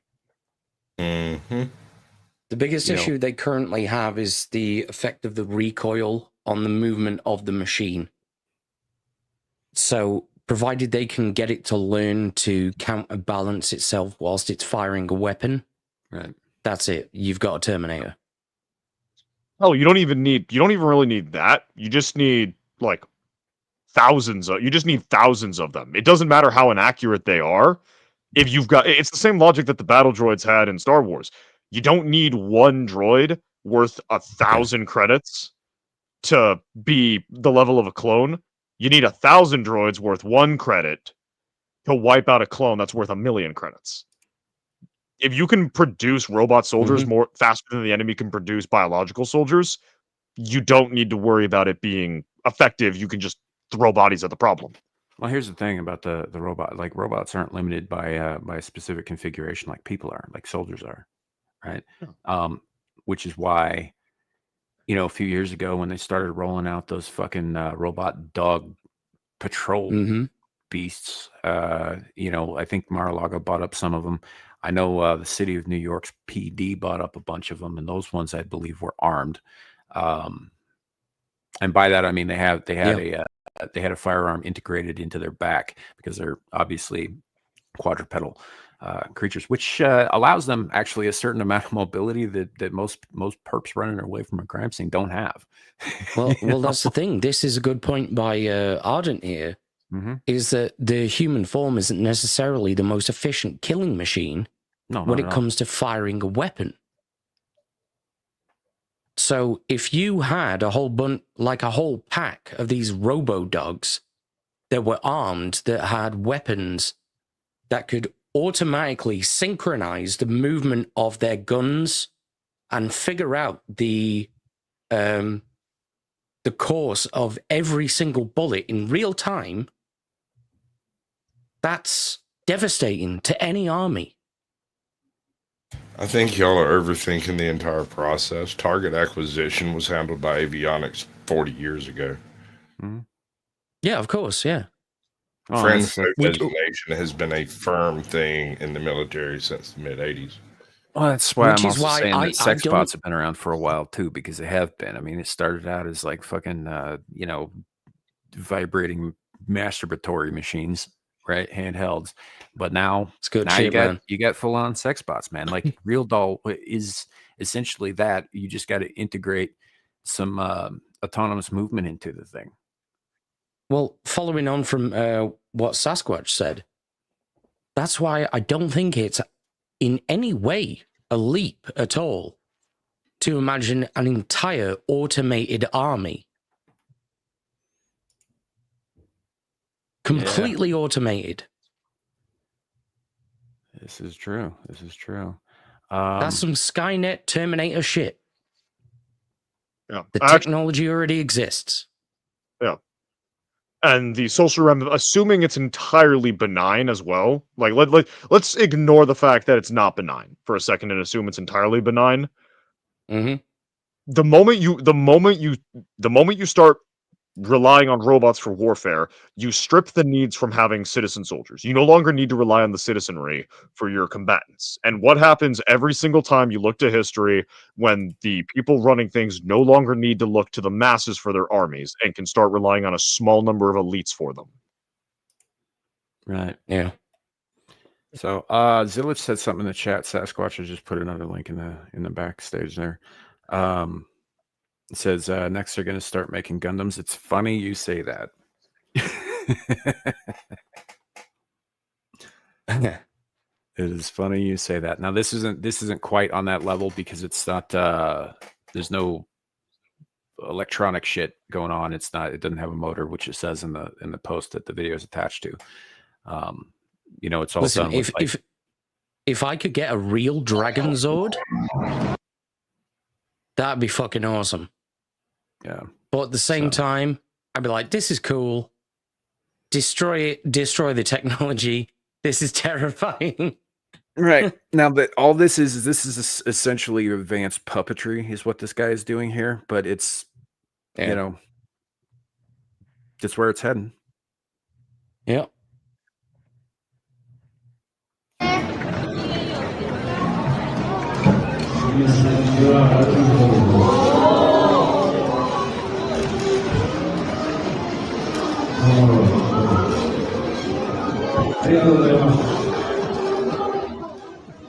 Exo armor. Yeah. Okay, that is a conversation you guys don't want me starting on because I am incredibly tistic about the applications of exosuits and powered armor and what it'll do to warfare. Well, this isn't powered. This is essentially it's just mimicking his movements. It's going off of his like the only thing powering it is a human body. Right. Well, what I'm referring to. Well, this isn't a proof in concept, but it's like resembling an exosuit. And powered armor is an exosuit, but is able to not only carry some kind of extra weapon, but also the armored plating on it. No, that's more of like this evokes the exosuit. Obviously, this is just a basic frame too. You know, this one actually looks more like the exo armors that protected Zion in the Matrix series. Kind of. Those were just exosuits. Yeah. Or the exosuits that you saw in Edge of Tomorrow, like way smaller platform exactly. silhouette than this, but same general concept. Yeah. So, but you know, I mean, you could use this for a whole lot of different things besides a war too. I mean, obviously, that is the first place we ever go with anything as a species, but that or sex. But I'm thinking like the loaders and aliens, right? Yeah. Oh, absolutely. Which are essentially bipedal forklifts.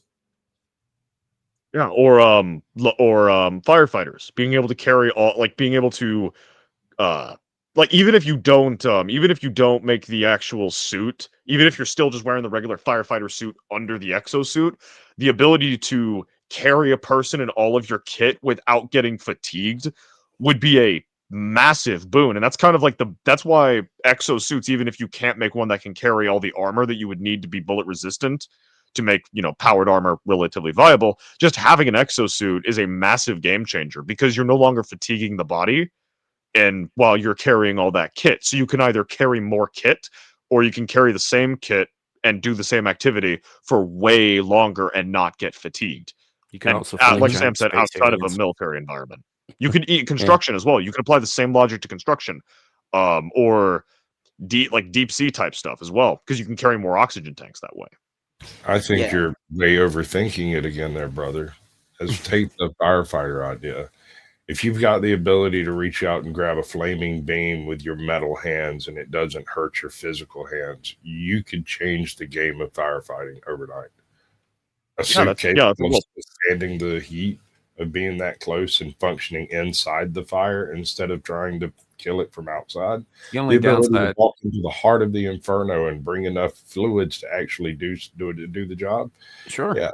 The only downside I see to that is like the added weight on weakened floor beams. Yeah. Yeah. Because if you get trapped in it, you're going to cook. Yeah. Yep. I mean, you're kind of begging for it, but I mean, at the same time, that you could make the same argument about the guys who run into burning big buildings in the first place. Right. Also, to be entirely fair, a fit individual wearing some kind of exosuit is not going to weigh more than the average American. He will be if he's carrying a fuckload of gear and water. And then still not as much. I get you live in water's heavier than you think it is, dude. I get you live in bumfuck nowhere where McDonald's is some kind of luxury meal, but over here in we have 2 McDonald's. Kiss my ass. Wow, 2 of them. Wow. Watching the average American waddle around is depressing. Most of us aren't that fat out here because we work for a living. You also can't afford basic food. So, yeah. You're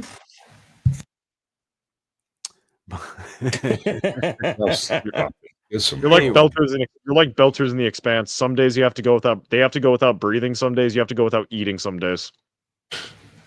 That's just because I'm poor, man. Why you got to pick on me Pacific like that? Right. Hey, Yeah, because you live out in the middle of bumfuck nowhere. Shut up. So no, it's an interesting idea because I could see practical applications for that. Because the reason that I don't have a problem with this kind of thing versus like say Optimus, right? It's because while at the moment Optimus doesn't do anything its programmers don't tell it to do, there will come a point where it will be placed in positions where it needs to be solving problems on its own. Whereas the suit thing, all this is really just like an extension of your appendages, right? It's there's still a human being in there. There's still a human being controlling it, and like what is the word I'm looking for here, Sasquatch? What prosthesis? It's a prosthesis. Do you remember Chappie? Yeah, the movie. Really good movie. Really good movie. The two platforms that were competing for funding was something called the Moose, which was that thing that we were just looking at with rockets, and then what Chappie was, which I can't remember what it was a police unit, an autonomous police unit, and I don't think that's going to be the choice that we're going to end up with. I think they're going to finance all of it. You're going to have to face all of it. Mm-hmm. That's what the U.S. government would do, honestly. Just throw all the money at the thing. Yeah, why not? 2 for twice the price. Fuck it. Well, I wrote a paper a while back in college. I don't remember what the prompt was, but I got like an upper B, lower A on it, so I'm assuming I stayed on topic well enough. But I was discussing using Nagorno-Karabakh as kind of a baseline, and then the war in Ukraine as well, about how a shift towards autonomous warfare would see like the eradication of an egalitarian society and a return to autarky. And one of the points I made is if you see the same kind of developments in weaponry that, like exosuits, powered armor, more lethal infantry platforms alongside autonomous armies, you would have basically the return of medieval knights, but you wouldn't even need the peasants anymore. You would have the robots be the peasant levies that just kind of soak up the damage and occupy territories. And then you would have a very small subset of people who don't even need to be physically imposing anymore because they can just ride around in a battle suit and do the fighting. I think, yet again, Egg, you've overthought it. If you have no peasants, there's nothing to control and there's no need to fight. If you're fighting other nations, because there will always be, even if they make their one world government, you will always have well, that family has a nicer hill than mine. I would like that hill. It's in our fucking DNA. If you have 2 humans in a room, it doesn't matter if you could both have fucking like the exact same ball. But because the other guy has their ball, you want their ball, you'll beat them to death with yours to take theirs. Sir, this is a Wendy's. I get that problem all the time. You're just out and about in the countryside and you're like, damn, that's a fucking sweet looking hill. We're going. I'm with Andy Pickle here. Explain the 3 seashells. They don't even explain it in Demolition Man. Fuck you. They don't even explain it in the fucking movie you're referencing. And yes, I've seen Demolition Man. Go fuck yourself, Andy. All right. I have some culture. Hold on. The closest you get to an explanation of the 3 seashells is in a Demolition Man comic book. And it doesn't explain a thing.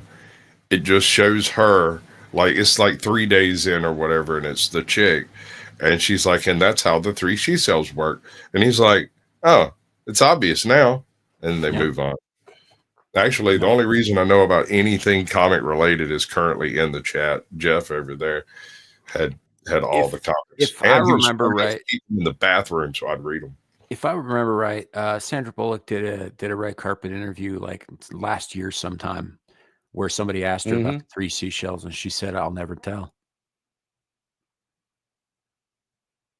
That's because she doesn't know, but seashells on the seashore, right? Yeah. So someone's giving also away Nobody's giving away free hills. You got to take the hill. That's no. Yeah, you got to free take the hill. You got to take. That was it. the whole point of every battle in the Civil War. Take the hill. That's the point of every war. That's not true. Yeah.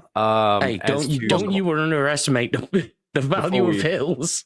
Before we, I am not underestimating value of hills. Enough about the hills. Casualty reports. I've read the World War I casualty Next reports. week The we'll French be would doing have a hill special, It folks. was really nice having Shadoo here. He'll be back at some point. No, I'm just fucking with him. I'm just saying, let it go, kid. Let it go. New toy. Good to see Yeah, you. we got a new. No, I thing don't want to get let go of the onto toy. here. Shut up. It's my chew toy. Shut up, or I'll make you shut up. What are you gonna do? Stick me back in the box? Yep. Yes, get in the box, Shadoo. If it fits, it sits. All right, back in the box he goes. Anywho, it's look, kid, you got to get past this. Like, I have to have a fucking smart ass quippy comeback to everything anybody else ever says ever. Right? That shit is getting old. You're not muted.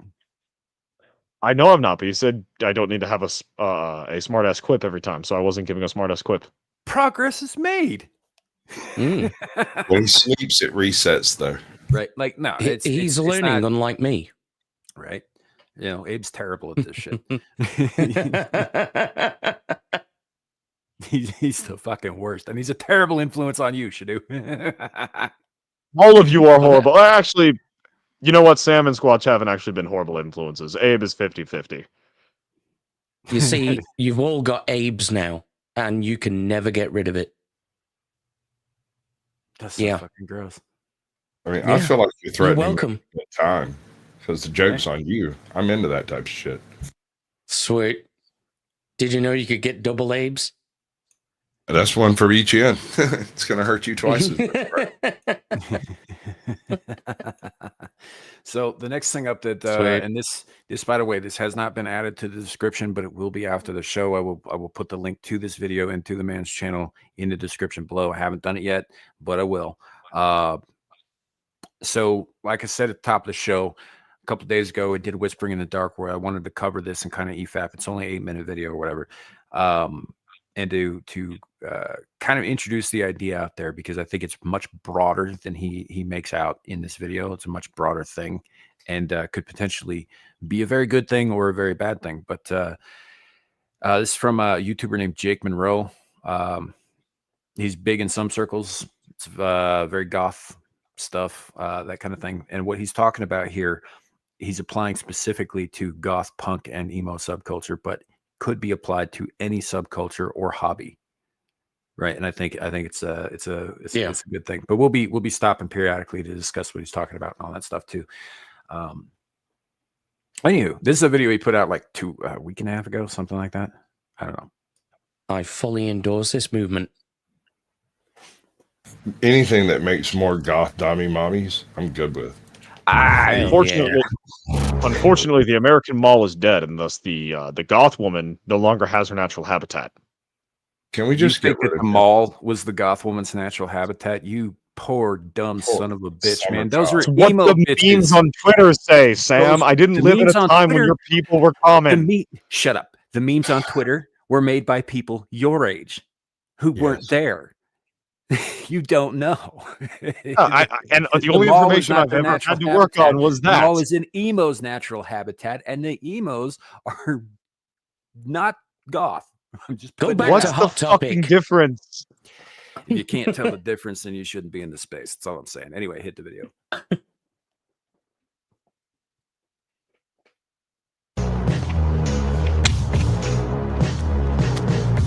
Hello, welcome. Yes, things have changed. Things have changed quite drastically. My name is Jake Monroe. Proud white man. Indiscriminately racist, but that's my business. Becoming increasingly obvious that there's an enemy out there. Yeah. So sorry, I only set a small part of my studio on fire. Oh shit! Oh nice. Yeah. Well, that's good. It's only a little bit. Control now. Little char adds character, I think. No, different reactions. Nice. Yeah, Zilege, Oh, you could shit. apply this to grunge. You could apply it to anything really. If you're into like 4-H or whatever, yeah, you could apply it to literally anything. What he's about, Almost to do, anything, which we've all heard about, but what he's talking about doing is organizing against it. Yeah. I didn't want to use that word, but they've made it very clear that they are one. It's demonstratable evil. I'm a very divisive person. You say, hey, do you watch those Doc Martens? Do what? Is he wearing Doc Martens? Shoes? Maybe. I don't know. I didn't pay attention to his shoes. It's possible. And their reaction is going to be one of two things. Oh my God, I love that guy. That lad, he's the best. Or it'll be one of disgust. Oh my God, that bigot. That awful man. Yes, we've all heard the stories. Except mine, apparently. But I'm not here to talk about that. One thing is for certain. There is a growing amount of people who support what I'm talking about. Who support where I'm going with what I'm doing here on YouTube. And I'm here to tell you, you don't need to put yourself on the front line, put yourself in the crosshairs by openly supporting me. It's fine. I'm a big boy. I can do this all by myself. I know you're there, and I'm speaking. In the interest of fair use, we're gonna stop here for a little bit as well. But he's not wrong. There's a growing. Actually, the other day when I was using this video, Shadoo, I brought up you and specifically in relation to Warhammer, specifically in relation to Chudhammer versus Wokehammer.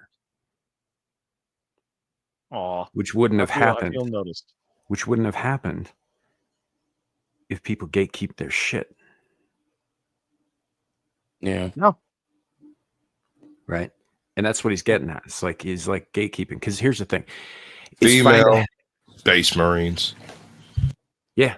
Yeah. Essentially. I mean, here's the thing is it's fine to have noobs. It's fine to have people who are newly interested in the thing, right? But you kind of got to vet that shit these days. Right. You got to kind of figure out how to vet that they're genuinely interested and not just fucking parasites who are coming in to tear your shit down and take it from you. Yeah. That's why it's called gatekeeping and not wall keeping. The gate's there. You can open the gate, close the gate, let people in, throw people out whenever you want. And the funny thing is, everyone is pro gatekeeping. There's not a single person who is not pro gatekeeping. There are people who will say they're not pro gatekeeping because they recognize that if they admit to it, then they will be the ones getting thrown out. But when you ask a question like, hey, if a fat, smelly dude walks into a game store, is just burping loudly, eating potato chips everywhere, making rude comments, cheating the entire time, are people going to ask him to leave and force him out? Yeah. No. That's gatekeeping. No, you're wrong. Because that is the average gamer, and they're expecting that. Yeah, I was just going to say, dude, I'm still on the panel. I'm right here, bro. Well, every single person who's gone gatekeeping's bad, and I give them that caveat, they go, well, yeah, that person deserves to get kicked out, but that's not gatekeeping. Failing to recognize that is opening the gate, throwing the guy out, and then closing the gate. Everyone is inherently pro gatekeeping. Right. Yeah, to a certain extent. Well, yeah. I think you should be. I think you have to be in order to preserve things, in order to conserve things. You got to keep you just used a bad example. To quote the aristocratic utensil, if you hold nothing sacred, then you don't have he uses it in the context of society, but you could apply it to a hobby as well. If you just tolerate freedom, absolutely nothing is held sacred, there's no rules, there's no standards, you don't have a hobby, you don't have a community, you don't have a society. Everything is just going to burn down. And if you don't enforce the membership against people who are refusing to follow the rules, whether it's the unspoken rules or the actual written down rules, it's only a matter of time before what you have crashes and burns, like what happened with Sam's goth stuff and Anna's grunge stuff and every single science fiction setting ever. Because we keep letting these motherfuckers in. The punk movement became Green Day. Yeah, no, I was fixing to say what happened with almost all of these movements is they were subverted by the mainstream. it went to mainstream and became mainstream. And after that, there was no regaining the soul of what it was. Emo's different from goth. Punk is different from emo. These are not the same things unless you're looking from the outside, where all you see is some severe gentleman wearing lipstick and a bunch of pale makeup. Yeah. I mean, I see box cutters getting held and Edgar Allan Poe being read, but teach his own.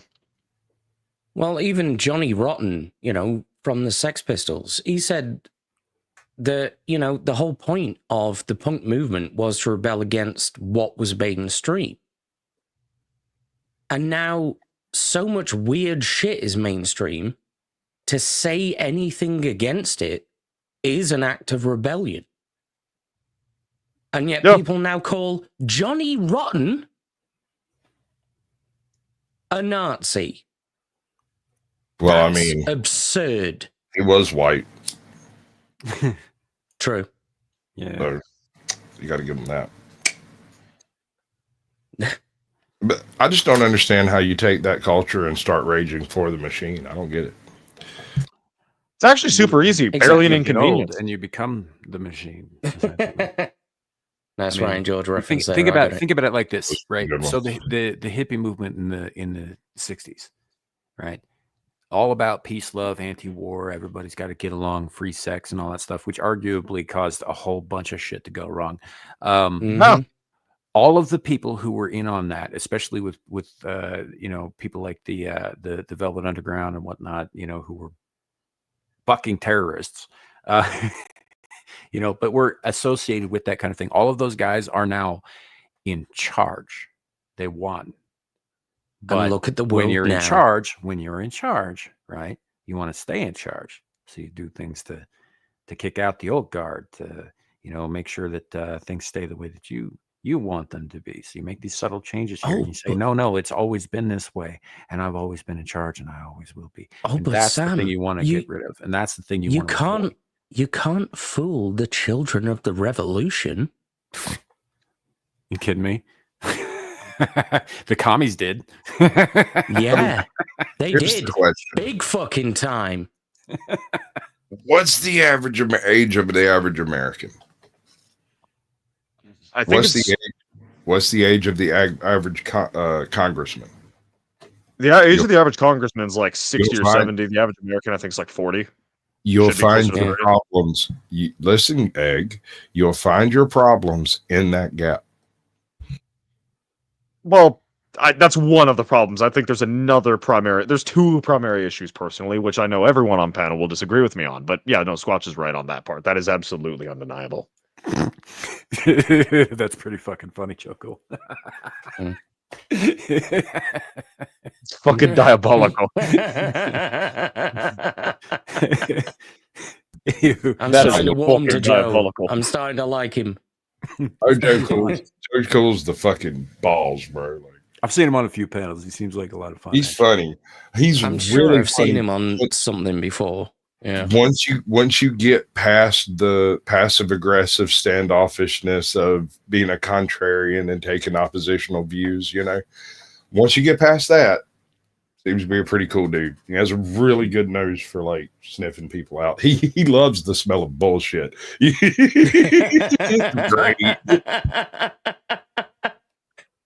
Great. Let's continue. Squatch, that's you. Push a button. I'm dying over here. Press play. I will. I'm trying to tell Sam, Joe's got one more that you need to highlight. For you, and you know that. And I love that you know that. And I love that you know that I got your back. But for those of you out there who do stand up for me, that do stick up for me, legit, I appreciate you. I see you. You guys are the absolute best. In fact, all of you are, both the silent and the vocal supporters of what I'm actually doing here, which is this. I am encouraging a red-pilled alternative movement. Now, I'm going to get into what red pill actually is and how that can fit very snugly within being an alternative person in whatever subculture you want to be in, whether it's emo or goth or punk or whatever. That's the next video. The next video I'm doing, I'm going to be talking about that. But here, I'm going to be talking about what I want to do. And that is even the playing field. I don't like politics. I'm not a political person. But there are certain groups out there, very powerful groups, that insist on these qualities, these things, these ideologies be present and be qualifiers for being part of subcultures. And I cannot abide by that.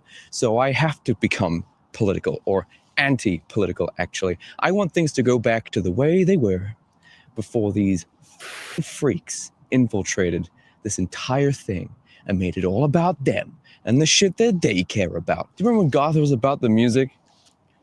I do. Remember that?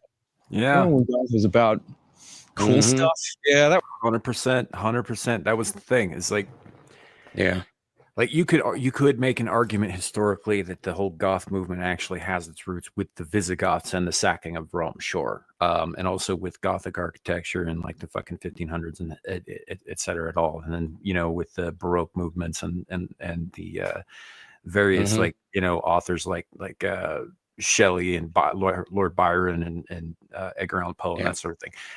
You could argue that it goes back that far, but as far as like a subculture goes, a recognized subculture goes, it only goes back as far as the 70s, and it didn't really pick up steam until the late 80s. It's also an offshoot of punk, right? Via post-punk, which is about music. It was always kind of about music. It was about the aesthetic. It was about I like macabre shit, and I like listening to these macabre sounds, and that was it. That was the whole thing. It's never been a fucking political thing. Right. Now, punk arguably could be argued to have been a political thing. And I don't necessarily think that it was. I think that a lot of people who were into punk were political, but I don't think that the punk itself was, if that makes sense. Well, it's kind of hard. Oh, sorry, Squatch. It's kind of hard to be alternative without a mainstream to alternate from. You can't have a subculture without an overculture first.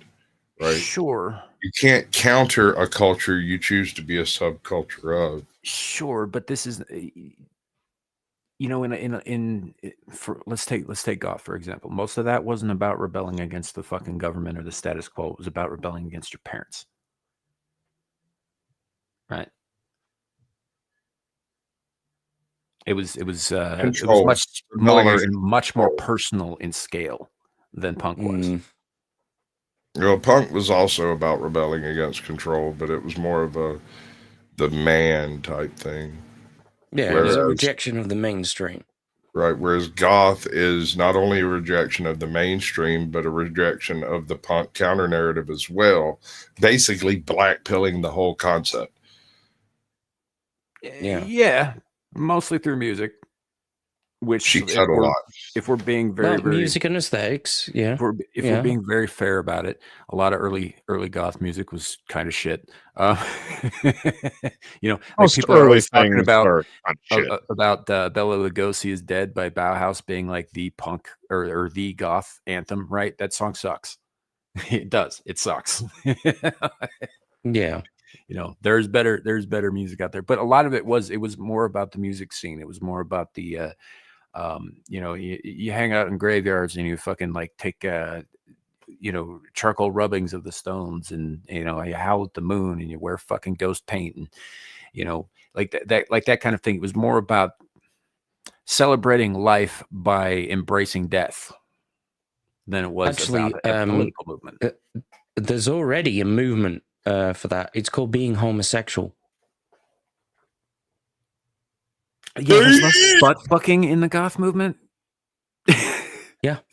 No, yeah. a lot less. No, they just were doing 90% of it, Sam. That's all. It's not just eyeliner. So something kind of tied to what Sam just said about how goth was never about politics. It was about I think not exactly the way you said it, but kind of how I took it is what you were describing, is viewing the beauty of life by appreciating death or something like that, kind of along that line. Yeah. So what you have is you have a group of people all learning how to process information shared a specific way. That you have the music and you have the lingo and you have the dress and you have all of this is encoded information that a specific population are able to receive, and then that allows them to operate as a cohesive unit, more or less. I am very sterilizing the situation, and that might be incredibly offensive to some people, but that's what all cultures, subcultures, communities, whatever, when you have a distinct population, that's what happens. The reason why you have chucklefucks trying to make it political is because it's a vector of mobilizing resources, a vector of mobilizing control. They don't actually give a fuck about the punk, they don't give a fuck about the goth, they give a fuck about the people that they can utilize to gather more power to affect the overall culture. That's why they go in, because they know, hey, I can't step in and suddenly start being in charge of the general culture day one. So they go for the smaller groups who are not organized, who are just, I'm vibing, I'm having my time, and they consolidate power there. And then they use that as a bridge point to consolidate more and more social power until, like Sam said, they're the dominant power. They're the ones in control. And the vast majority of people just kind of follow what the leader does, like a sheep following a shepherd. And so they don't really realize what's happening until, well, the sheep gets led into the slaughterhouse or the person gets led to the breadline. Yeah, and here's the thing about goth specifically, because like punks were notoriously exclusive, right? Notoriously, like the second you got a hint of recognition that your punk band was, might be a little bit more popular than say the next five, right? You're immediately considered a sellout and ostracized. Whereas so the whole mind virus thing, the whole DEI, woke inclusion, all that nonsense, all the commie propaganda that's been force fed down everybody's throats recently. A lot of that stuff starts on the ground level. And the thing about that is they come in and they say you're not inclusive enough. And the thing about goth is it has always been inclusive. Nobody gave a fuck what your politics were. Nobody gave a fuck what your religion was. Nobody gave a fuck where you were from. If you appreciated the same things, you were welcome, period. And that was our mistake. Yep. Right? We should have been a little more discerning. We weren't. And honestly, we shouldn't have had to have been. But that is the but way I think you're taking umbrage on something that's not your fault. That's exactly the way a community works. If you're down for the same things, you form a community and it works. But it's when you have people who are not down for that thing, but are willing to come and say all the right words to appear to be down for that thing, but are actually down for the divisive division of DEI hires and fucking HR. Well, it doesn't even need to go that far, Squatch. It doesn't need, like, there's a point that I saw on Twitter about how if you have a neighborhood where everyone knows, hey, when there's a sign that says you only take one in the candy bowl on Halloween, you only take one piece of candy. And then a new family comes in and they run to every bowl and dump the whole bowl into their bag. Now, either everyone has to wait at the door, give out the candy one at a time, so that everyone gets a fair share of candy. The rule that we all accepted was broken because of one bad actor. And now we must be on guard after that. Unfortunately, though, it's never that clear. So I think it is. What how's the meme go, right? It's you got your inclusive group over here, right? You got your outside over here who has nefarious designs, but nobody but him knows that. And he comes in, he's like, "Hey, can I be included?" Sure, you can be included. And he's like, "Hey, maybe we should change this thing to be, a little bit more PC." Okay, we'll change this thing. Okay, we'll change this next thing. Okay, we'll change this next thing. Hey, the thing that we liked in the first place is no longer the thing that we liked. What the hell happened? And the guy who took it over is just like, "Yeah, you're not welcome here anymore because you're a bigot." Yeah. And it's now my thing. Or even worse, you completely destroy the ability to trust. Because now hey, other people may come in and ruin everything. So we shouldn't let new people in. But when you do that, you weaken your position and allow the other to consolidate more resources until they can just take it from you without even the subversive part needing to happen. Right. So anyhow, and that's, I think, the point that Jake is making here, by the way. Oh, and for those of you who are coming in later, this is Jake Monroe. He is here on YouTube. He has a much, much fucking bigger channel than we do. So say words. It was fun times. You know, sometimes I look back and laugh, regardless of where I am, and think, oh, those Goths. What a great bunch of folks. They're not so great anymore. In fact, they resemble something very close to Antifa, which has recently become a terrorist organization, and rightfully so. But I'm going to be spearheading this red-pilled movement within alternative subcultures. It doesn't matter if you're goth, it doesn't matter if you're punk or emo or cybergoth or whatever you want to be. I am going to be spearheading and encouraging this new movement to counteract, to remove this mire that seems to have descended upon all of these subcultures. I want it removed. I want it to go back to the way things were, because this is all new. Don't buy this, it was always political bullshit, because it's bullshit, and I've debunked that, I think 3 times. Because of some very unfortunate childhood trauma, I am unable to be a believer of Christ. I am a lifelong atheist, and that is never going to change. However, I have come to appreciate the things that the great men believed in when they built these nations. You're a Christian? Cool.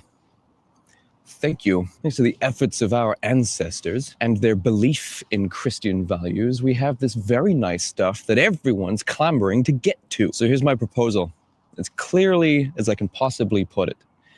I encourage new content creators out there, new alternative. I got 15 minutes, bro. Cool. So real quick, he's right. He's right about the Western nation thing, you know, and how he handled that just now.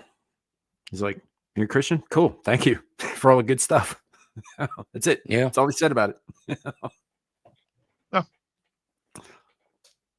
Moving on. Alternative influencers to start using the same red pill, get this political shit out of our subculture rhetoric that I'm also doing. I encourage other creators to start standing up to these ugly goblins that are forcing us to listen to them, to believe what they believe in order to continue enjoying the subculture, because it's in their sweaty, fat hands, and they won't let us get to it until we're like, oh yeah, Antifa's great. We should have more ideological weirdos in schools. Get them while they're young. Yeah. Once I see that you're doing this, once I see there are people within the alternative subcultures like myself trying to be more free-thinking, more ironically inclusive, and trying to get rid of this crap out of the subcultures, people will see this, and I will see you, and then I will start making sure more people see you. There's a just trying to break it up a little bit on account of the thing. Yeah. We'll get through this here pretty quickly, but what he's this whole thing about like ideological weirdos in schools and all that shit that he just said, he's 100% right about that. And this is coming from a guy who in 99% of his videos is in full fucking goth makeup. He's not here. I just want to point that out. Yeah. Because he's not wrong. But, and correct me if I'm wrong here, doesn't that suppose that he takes the goth culture less serious than the conversation he's having now? I don't think it does. Okay, just checking. Yeah. I mean, the gravity of the wider conversation, I think, does override any specific subculture. Because this isn't something that's plaguing a specific group, it's plaguing everyone. So if you put on the trappings of your group in a way that is off-putting to another group, they're more likely to not listen to you than if you present as a more recognizable and, for lack of a better word, normal individual. Conformity. Yeah, there are at times you must compromise on certain things in order to achieve a greater objective. And in the context of this, the ability to freely celebrate for him being goth, compromise for this moment, for this video, compromising on that, I think makes a level of sense. So I would say, due to the severity of the problem, he kind of did. Fair enough. Moving on. Noted. Aid function on YouTube now. Didn't realize it was there. I can utilize that, for example. I'm doing this on my own so far, but if there's more people out there doing it too, I'm more than happy to support them. I'd love to have more people to collaborate with. Together we are strong. If we unify against this crap, then we might just stand a chance. Look, the leftists so far have made sure that they will never see the inside of the White House again. It is over for them for quite some time. So while the boys in the government are currently cleaning up and scraping off the barnacles of hatred, let's do the same here. Let's do the same here in the subcultures. Let's get rid of these wackos, these psychos, these narcissistics. We've been doing that for 7 years, bro. Me and you what, 5 years, me 6 years? We've been doing exactly what he's talking about. Not speaking hard enough to have us thrown out, but just hard enough to have everybody's eyes raised like, how are they still here? That's me, that's you, that's Abe. I mean, he wasn't here then. He was just an eggier egg than he is now. But even Shadow of Hawk, he tries. Yeah. I mean, am I wrong? I mean, I was put on a list. I agree with you. We have been doing this for a while. Anti-woke. I was put on a list called the anti-woke channel list. And I know who put me on it, and I know who put it together, and it's all BS. But I was on the list. Yeah, I think you're right. We have been doing this for a while, but we've also been kind of doing it one-on-one. You know, I mean, yeah, we've had our little niches and our immediate circles and all that stuff, but there's nothing anywhere near on the level of the organization that it is taken to infiltrate everything on the left or from the left. Because this is grassroots. I think I worded that stupidly, but you understand what I'm saying. Oh, we got what you're saying. Just to give you an example, right? I've been fighting against this kind of bullshit for over 20 years, literally in the streets. I've campaigned for political parties and NGOs and things like that that wanted to stop everything that has now become true in Britain. Like, we are on the cusp of becoming a fucking nightmare state. And it's going to affect every aspect of our culture. Completely, from top to bottom. Hoping we have the opportunity, and I'm sorry, Abe. I'll say it again. I'm sorry, Abe. I'm hoping we'll have the opportunity to point at the UK and Canada and Australia and Australia not to do that. Yeah. It's happening right now. Oh yeah, Jake here's in the same boat you are. He lives in Northern Ireland. Yeah. Fortunately for the Irish, no one wants that island. No, not Ireland. Northern Ireland. It's part of the UK. Yeah, I know.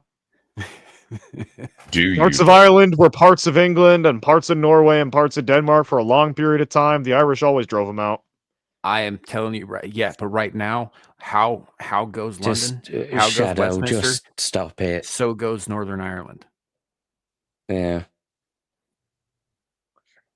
Sanctimonious fools, and instead just reform everything back to the way it was before. Defined walls between your own personal beliefs and opinions and discussing the core values of these subcultures, because these two things should not ever mix. Ever. As we've seen, it only creates division, and I am against division. Goth is for everyone. I'm going to make sure of that. And even if you're a conservative or a MAGA or whatever, it doesn't really matter. I don't care. Find out what you are. If you like goth stuff, great.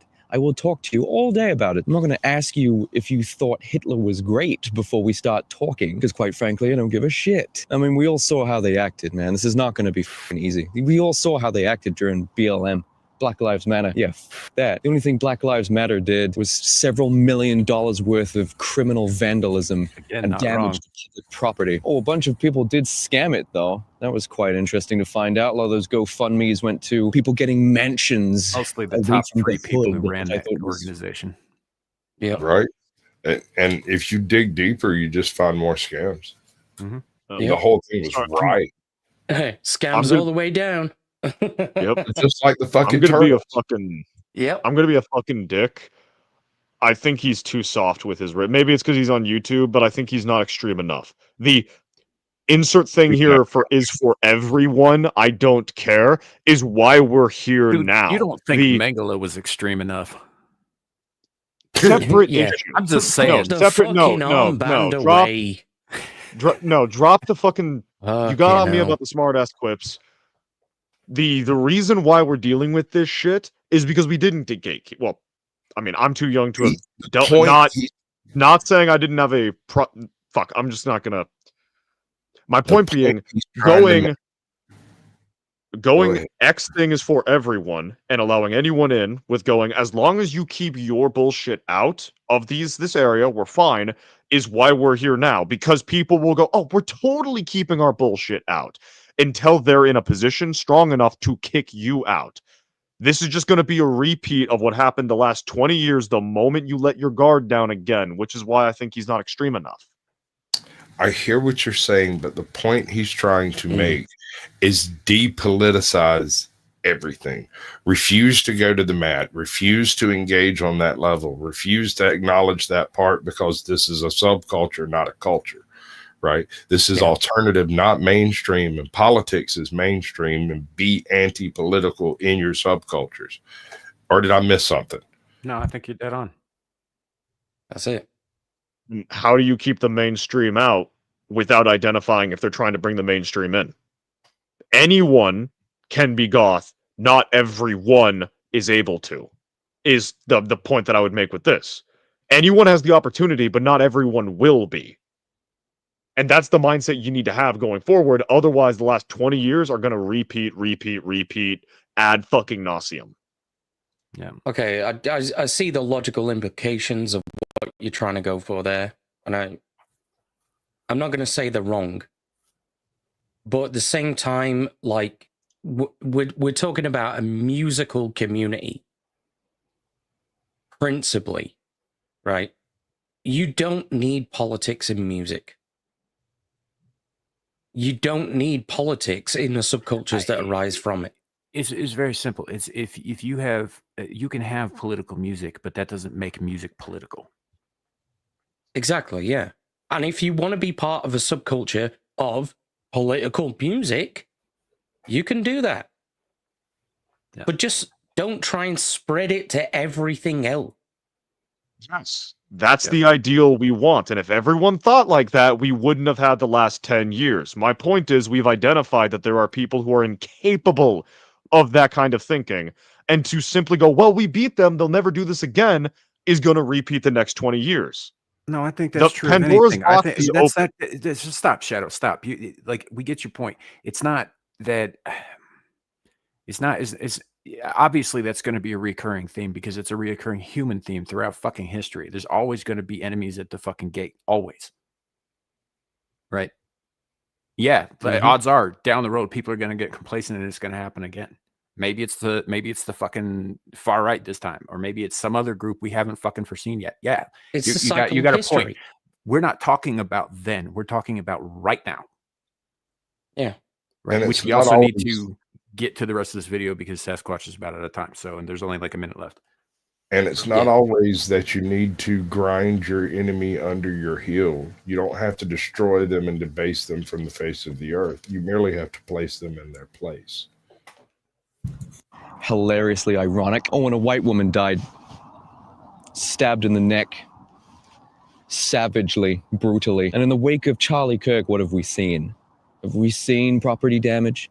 Have we seen righteous retribution, killings? Have we seen people pouring into the streets to tear shop owners' shop fronts down, to loot and steal and stab? No, we haven't, have we? If it wasn't clear to you before, it should be crystal clear to you now. We are not the same. Left and the right, left in the middle, they're not the same. Let's make goth great again, shall we? Join my Discord. There's already a bunch of really incredible free thinkers in there who are able to disagree with each other. So get in there. I want to see more creators out there spreading the message. It's getting red-pilled out there, folks. Catch you next time. All right, I'm going to drop this, and then I'm going to make a statement, and I'll be back in about 10 minutes. I don't accept the red pill doctrine because it accepts that you have been victimized by someone without your own knowledge and that you can't control it. I don't believe that you can't control it. I think once you realize who, what, when, where, and why they're victimizing you, it is possible to take steps to prevent it. Sure, I can agree with that. I've always had issues with kind of I don't want to say issues. I've had an issue, I guess, with the red pill, blue pill analogy because I think it's apt in a lot of ways. I think it just gets my biggest problem with it is that when somebody says red pill these days, you don't know what exactly they're fucking talking about. Is it MGTOW? Is it politics? Is it what is it? What are you applying that to? Or is it just the general red pill or what the fuck are you talking about? Right. They could legit just be really big Matrix fans. Right? You have, because language exists to like quantify something very simple and precise. You don't need to encapsulate, you don't need to define what a tree is. You don't need to go through the full Webster definition of what a tree is every single time you want to talk about a tree. You just say tree. But when different people start using the word for different things, you get this shit with the red pill, where we no longer know what the fuck it means because everyone's using it because it once meant something that we could all agree with, but because it's drifted, it's like freedom. What the fuck does freedom mean? 6 different people, 6 different answers. I think in the case of freedom, that's always been the case, though. I remember when the definition of freedom is entirely subjective. At one point, when the word freedom was first uttered, it had a clear definition, and then now it doesn't, because it's used by different people for different reasons. We can't even agree on who first uttered it, though, can we? Yeah, exactly. Yeah. Like the term woke, for example, right? I remember when I very first heard that, and it was decades ago, and it just seemed to be like a term for, especially people in the black communities of the US, of just being politically aware of a lot of the shit that was going on. And then it just morphed over time into this weird fucking monster. So there's no clear definition of that anymore. You know what was really funny about that is that the monster that it morphed into was done to it at the hands of the very people that it was supposed to be warning you against. Yeah. White liberals. Yeah. Commies. Yeah, same shit, different stick. Now, white liberals is a very specific tool that they use, but it's not all they are. Yeah. Same as feminists. Feminists are a tool. Oh yeah, of communists. Yes, like I said. Yeah, basically, commies are the problem. We got to get the commies out, and that's the same thing that Jake there was saying too. He didn't specifically label them that. He did use the term leftists several times, right? But yeah, same problem. Same problem. Right. Commies are inherently jealous people. They want your shit, hold on, Sam. But they don't want to have to work for it. X is for everyone. I don't care about your politics, including commies. Or does that statement actually not apply when it comes to commies and thus doesn't actually apply? Are you talking about the platform? No. X as in like insert here, variable. So the point he was making about how something is about how goth is for everyone, anyone can be here so long as you keep your politics out. Commies have proven unable to do it. Hey, so does that mean? See you, man. So does that mean goth is not for everyone in that context? I think that's kind of what he's never talking about, was for everyone. It isn't. It isn't for everyone. That's the not whole everybody. point.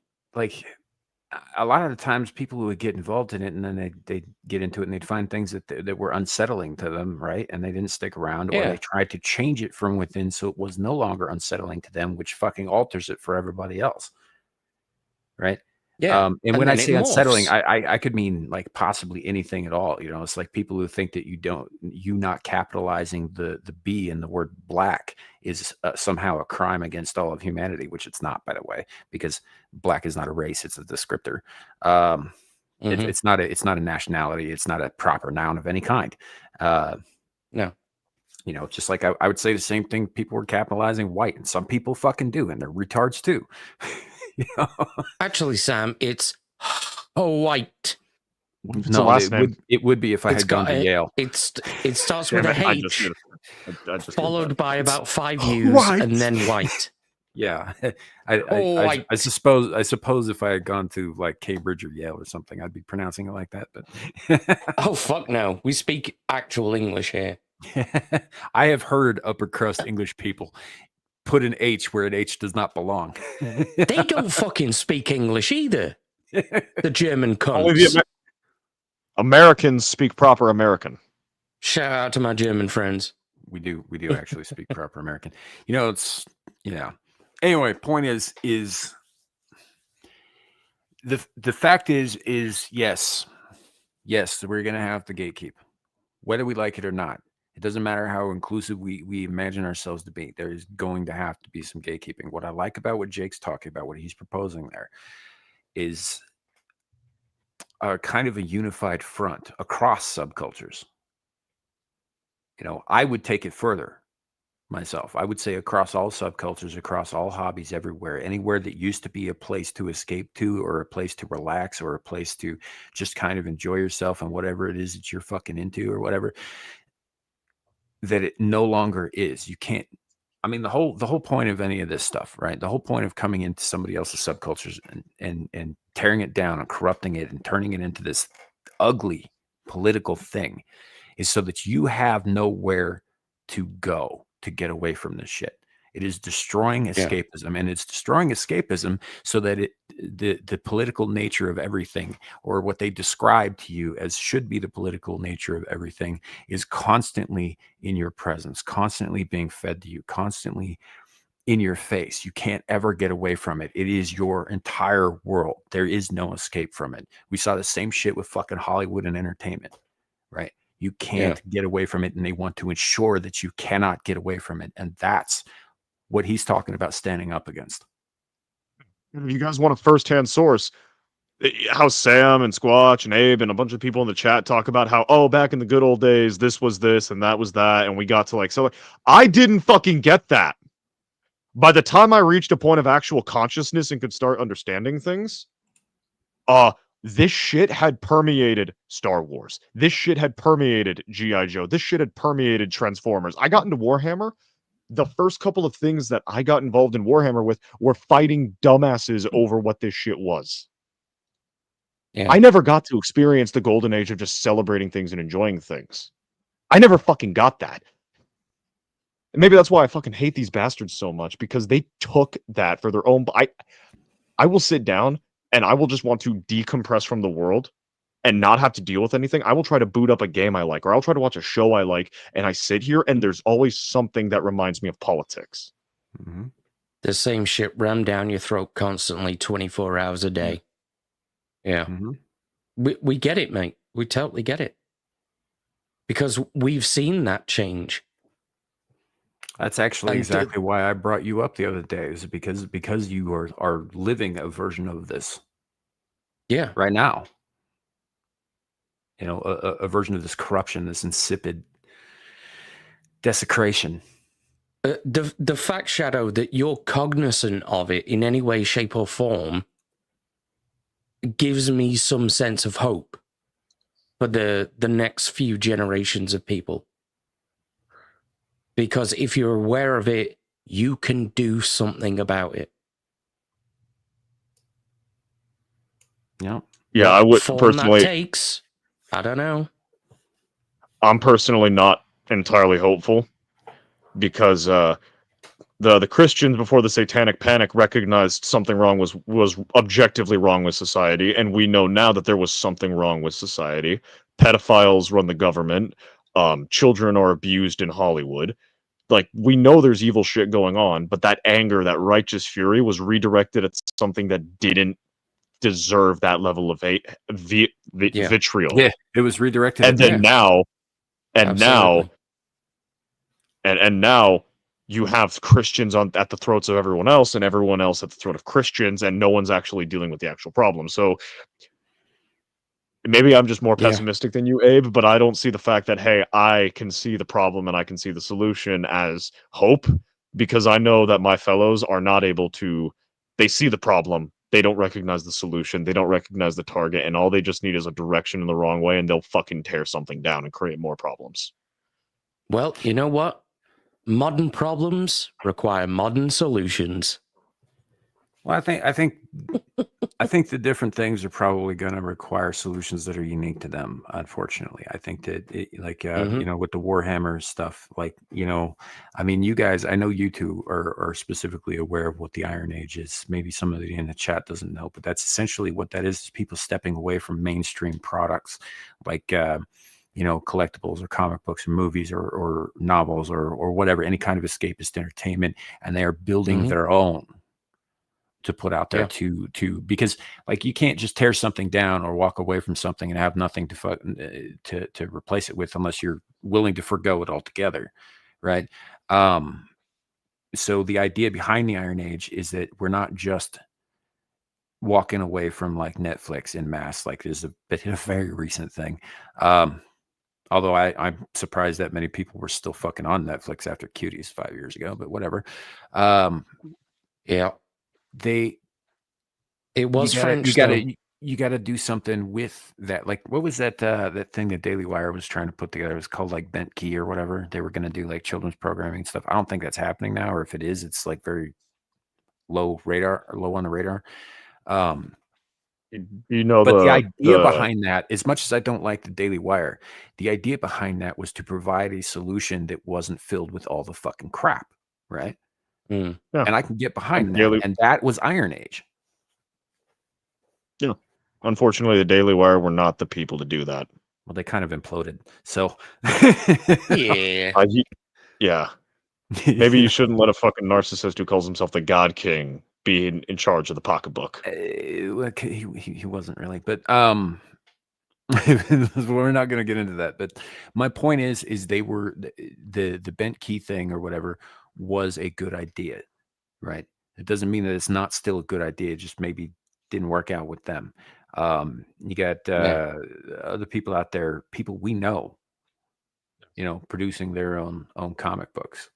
You know, there's the Rippaverse, which is like the big one, which is trying to, you know, right, like, and they're going to get into publishing Marvel, other DC people's shit too, as well. And yeah, and that's probably the most successful example we can point to, because obviously Hollywood didn't just fucking build itself overnight. You know, like you're talking 100 years of establishing itself, right? So, which you know is fine. You got to start somewhere, right? But the idea is to build something that hasn't been infiltrated, to build something you can gatekeep, because it's too late for most of the rest of that shit. You know, you yourself, Shadow, you know people who are making their own fucking tabletop games. I know of people. The specific person I do know is working on video games, but yeah, I get the point. Sure, but you know, as a replacement or an alternative, even to the stuff that's going on with the established tabletop stuff, right? Which has a huge fan base, but like, hey, maybe they don't all like the shit that's going on with this, so here's an alternative, right? There's nothing wrong with that. Actually, yeah, and actually, in that regard, like, yeah, what was it? Parallel economy, I think, is the idea. Yeah, no, and actually, the existence, like the mass proliferation of 3D printers and like rapid transmission of information over the internet has actually allowed those parallel economies to blossom. Like, I got a buddy who started a side business making BattleTech stuff, because the BattleTech company is so hated by so many people that they don't, like, it's not even a case of I want to buy the minis and ignore it. They don't even want to buy the books anymore, but they still love the universe. And so if you could find a way to get the stuff without giving the company a dime, people are willing to pay for it. Yeah. Yeah. So, you know, and it's, to make a very selfish analogy here, and probably a piss poor one, take this show. Take this show, for example. This show is here free for everybody to watch. The only people who have access to the panel, however, are all included in a very exclusive DM room. Everybody who's in there is in there because I want them in there, but I don't add everybody into it. Right? Yep. And that's gatekeeping. It is. It 100% is. You know, and I'm not the only one who does it. I'm just using that as an example. But it's just like, I don't run open panels. And I don't run open panels for a reason. You know, we do occasionally have guests on the show who are not in the private message groups, right? Yeah. It does happen, but like that's usually kind of a one-off thing, or maybe even a recurring thing. It just kind of depends on the situation and the person and all that stuff. But everybody who's in there is in there because there are people in there who haven't said a fucking word in that chat in like 2 years. Because I also don't kick people out, generally speaking. Yeah. But it's a microcosmic and very piss poor example of what we're talking about. Yeah. Very, very poor. It's a terrible analogy. I apologize. I shouldn't have brought that up because that doesn't make any fucking sense. The more I think about it, that sounds dumb. So No, it makes perfect sense. Gatekeep your communities, folks. Aaron, Laura? No. Oh. Boy, am I glad he's gone. Jeez, I'll talk now. Oh, I didn't see his prep chat. Yeah, he dropped out. Gatekeeping in action. That's how it works, folks. It works just like that. You just get the spurgs out. Right. For those who are interested, his link is in the description below, although he hasn't put any new shit out in quite a while and probably won't because he's very busy with real life. So if you want to see him, here's probably the best place when he shows up. So yeah. All that. But yeah, no, that's really all I was kind of getting at. And I think that Jake there has I think he's onto something. I'm just not sure what yet or how it's going to shake out in the end. But I think I agree with him overall. I don't disagree with him. I just disagree with the concept of applying a pill to it. Sure. However, if you take away the pill, then you're just red, and that's even worse. Well, this is totally off fucking topic. But you know what one of my very favorite quotes from Clive Barker ever was? It was in the Books of Blood. People are like books. Wherever they're opened, they're read. Right. Fucking hell. That is such a dad joke. Yeah, made by a Liverpudlian in a horror collection. Fucking Scousers, man. God damn it. Like I said, had nothing to do with anything. Just popped into my head. I had to get it out there.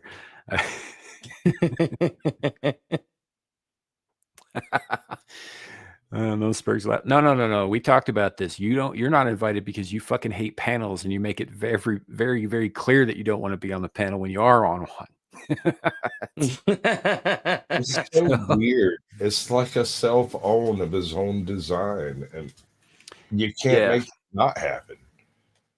Yeah, Shadoo had to go. He had some obligations offline that were calling his attention. So, and speaking of, we're about at that point too. So, I think we covered everything I wanted to cover today, and then some. And I'm happy about it. I'm happy with the show for the most part. So now, sorry, I lost my shit earlier, Joe Cole. Now can I go into my full obsession about Sulawesi? I mean, I guess we're about to leave. So I'm joking, but it would take 20 minutes, and you'd end up going. But I don't know anything about that. But anyway, Sulawesi coming soon.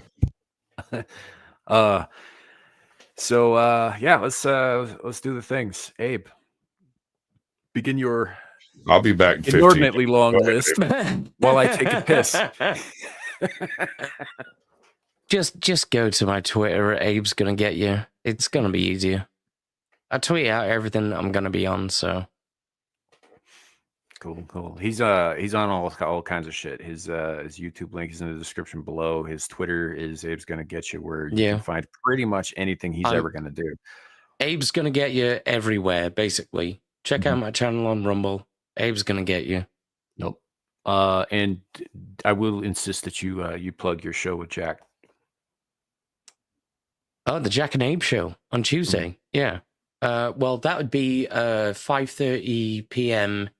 EST, I think. Come join us. and listen to us talk a massive load of bollocks for about 3 hours or so. Yeah.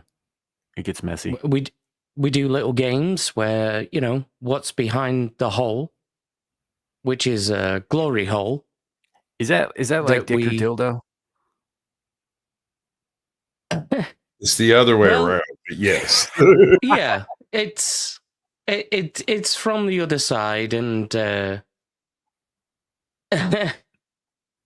well, you know, we move the screen around and we give the audience a little bit of time to guess what's behind the glory hole. This is making me uncomfortable. I need to talk to Jack Tarlad. I need to find out if he's seen Glorious. Oh, that's a good question, actually. Yeah. I'll ask him. Please do. Yeah. Please do. I haven't talked to Jack in a minute. Tell him I said hello. He's a good dude. Will do. All right, Sasquatch, what do you got coming up? Sunday, I have the Blast Radius, 8 p.m. Eastern. That's with Captain Curmudgeon. Wednesday, I have the Naughty Corner with Ajot. That is 8 p.m. Eastern Wednesday. I don't have a guest for Thursday yet, but I'm working on it. I did The Devil Made Me Do It this past week. That was tons of fun. I enjoyed it. And then I think after that, I'm either back here or there may be some Powdered Dusty activity. I don't know. I got nothing on that front. Fair enough. Fair enough. As for like I said earlier about Shadoo, he's mostly here these days when he shows up. But I fully expect and am gonna be demanding actually that he get back to content creation at some point, because I think that some of the things he was doing was really, really incredible, especially his writing stuff. He's got a Ko-Fi page and all that stuff. I don't have the link for it right now, but or Coffee or whatever the fuck you call that website. I don't know. I don't publish on there, but anyway, he does. Ko-Fi, Coffee, whatever. He's a writer, and I think he needs to get back to fucking doing that shit, frankly. But otherwise, yeah, you can find him here and all that stuff. As for me, if Amira does a show tonight, she doesn't have anything up yet, so I don't know if she's going to or not. But if she does a show tonight, I'll probably be over there. Well, I definitely will be if she's up. But if she's not, then I'm going to be doing something else. We'll see what happens. Otherwise, keep an eye out for there's something new coming on the Renaissance Nerds channel that I think I'm going to be invited to or whatever down the road. I'm not sure if I don't even have all the details for it, so I probably shouldn't even said anything. But yeah, keep an eye on his channel. Also, go watch his channel. He does some good stuff. Yeah. And then, yeah, mostly game streams coming up. We'll probably do a few more Omega runs, maybe Omega Savage for Monster Hunter in the next week. We're also going to be getting back into Blood Omen. And then we've got Abyssal Musings next Friday. We'll be back with that. We're 2 episodes away for 150th episode of that show. And then, yeah, Beelzepub over on Beelzehub. Right back here for more Screaming Into the Void next week. So we'll see y'all then. Thank y'all for coming. Thanks to everybody on the panel. You guys have been awesome. Everybody in chat. Carrie, especially good to see you, man. Whether you like it or not, it's good to see you. And all that. Yeah, thanks, guys. Thanks for everything. It's been a great show. Remember, folks, it could always be worse. It could be raining flaming cobras. Have a good night, everybody. Bye.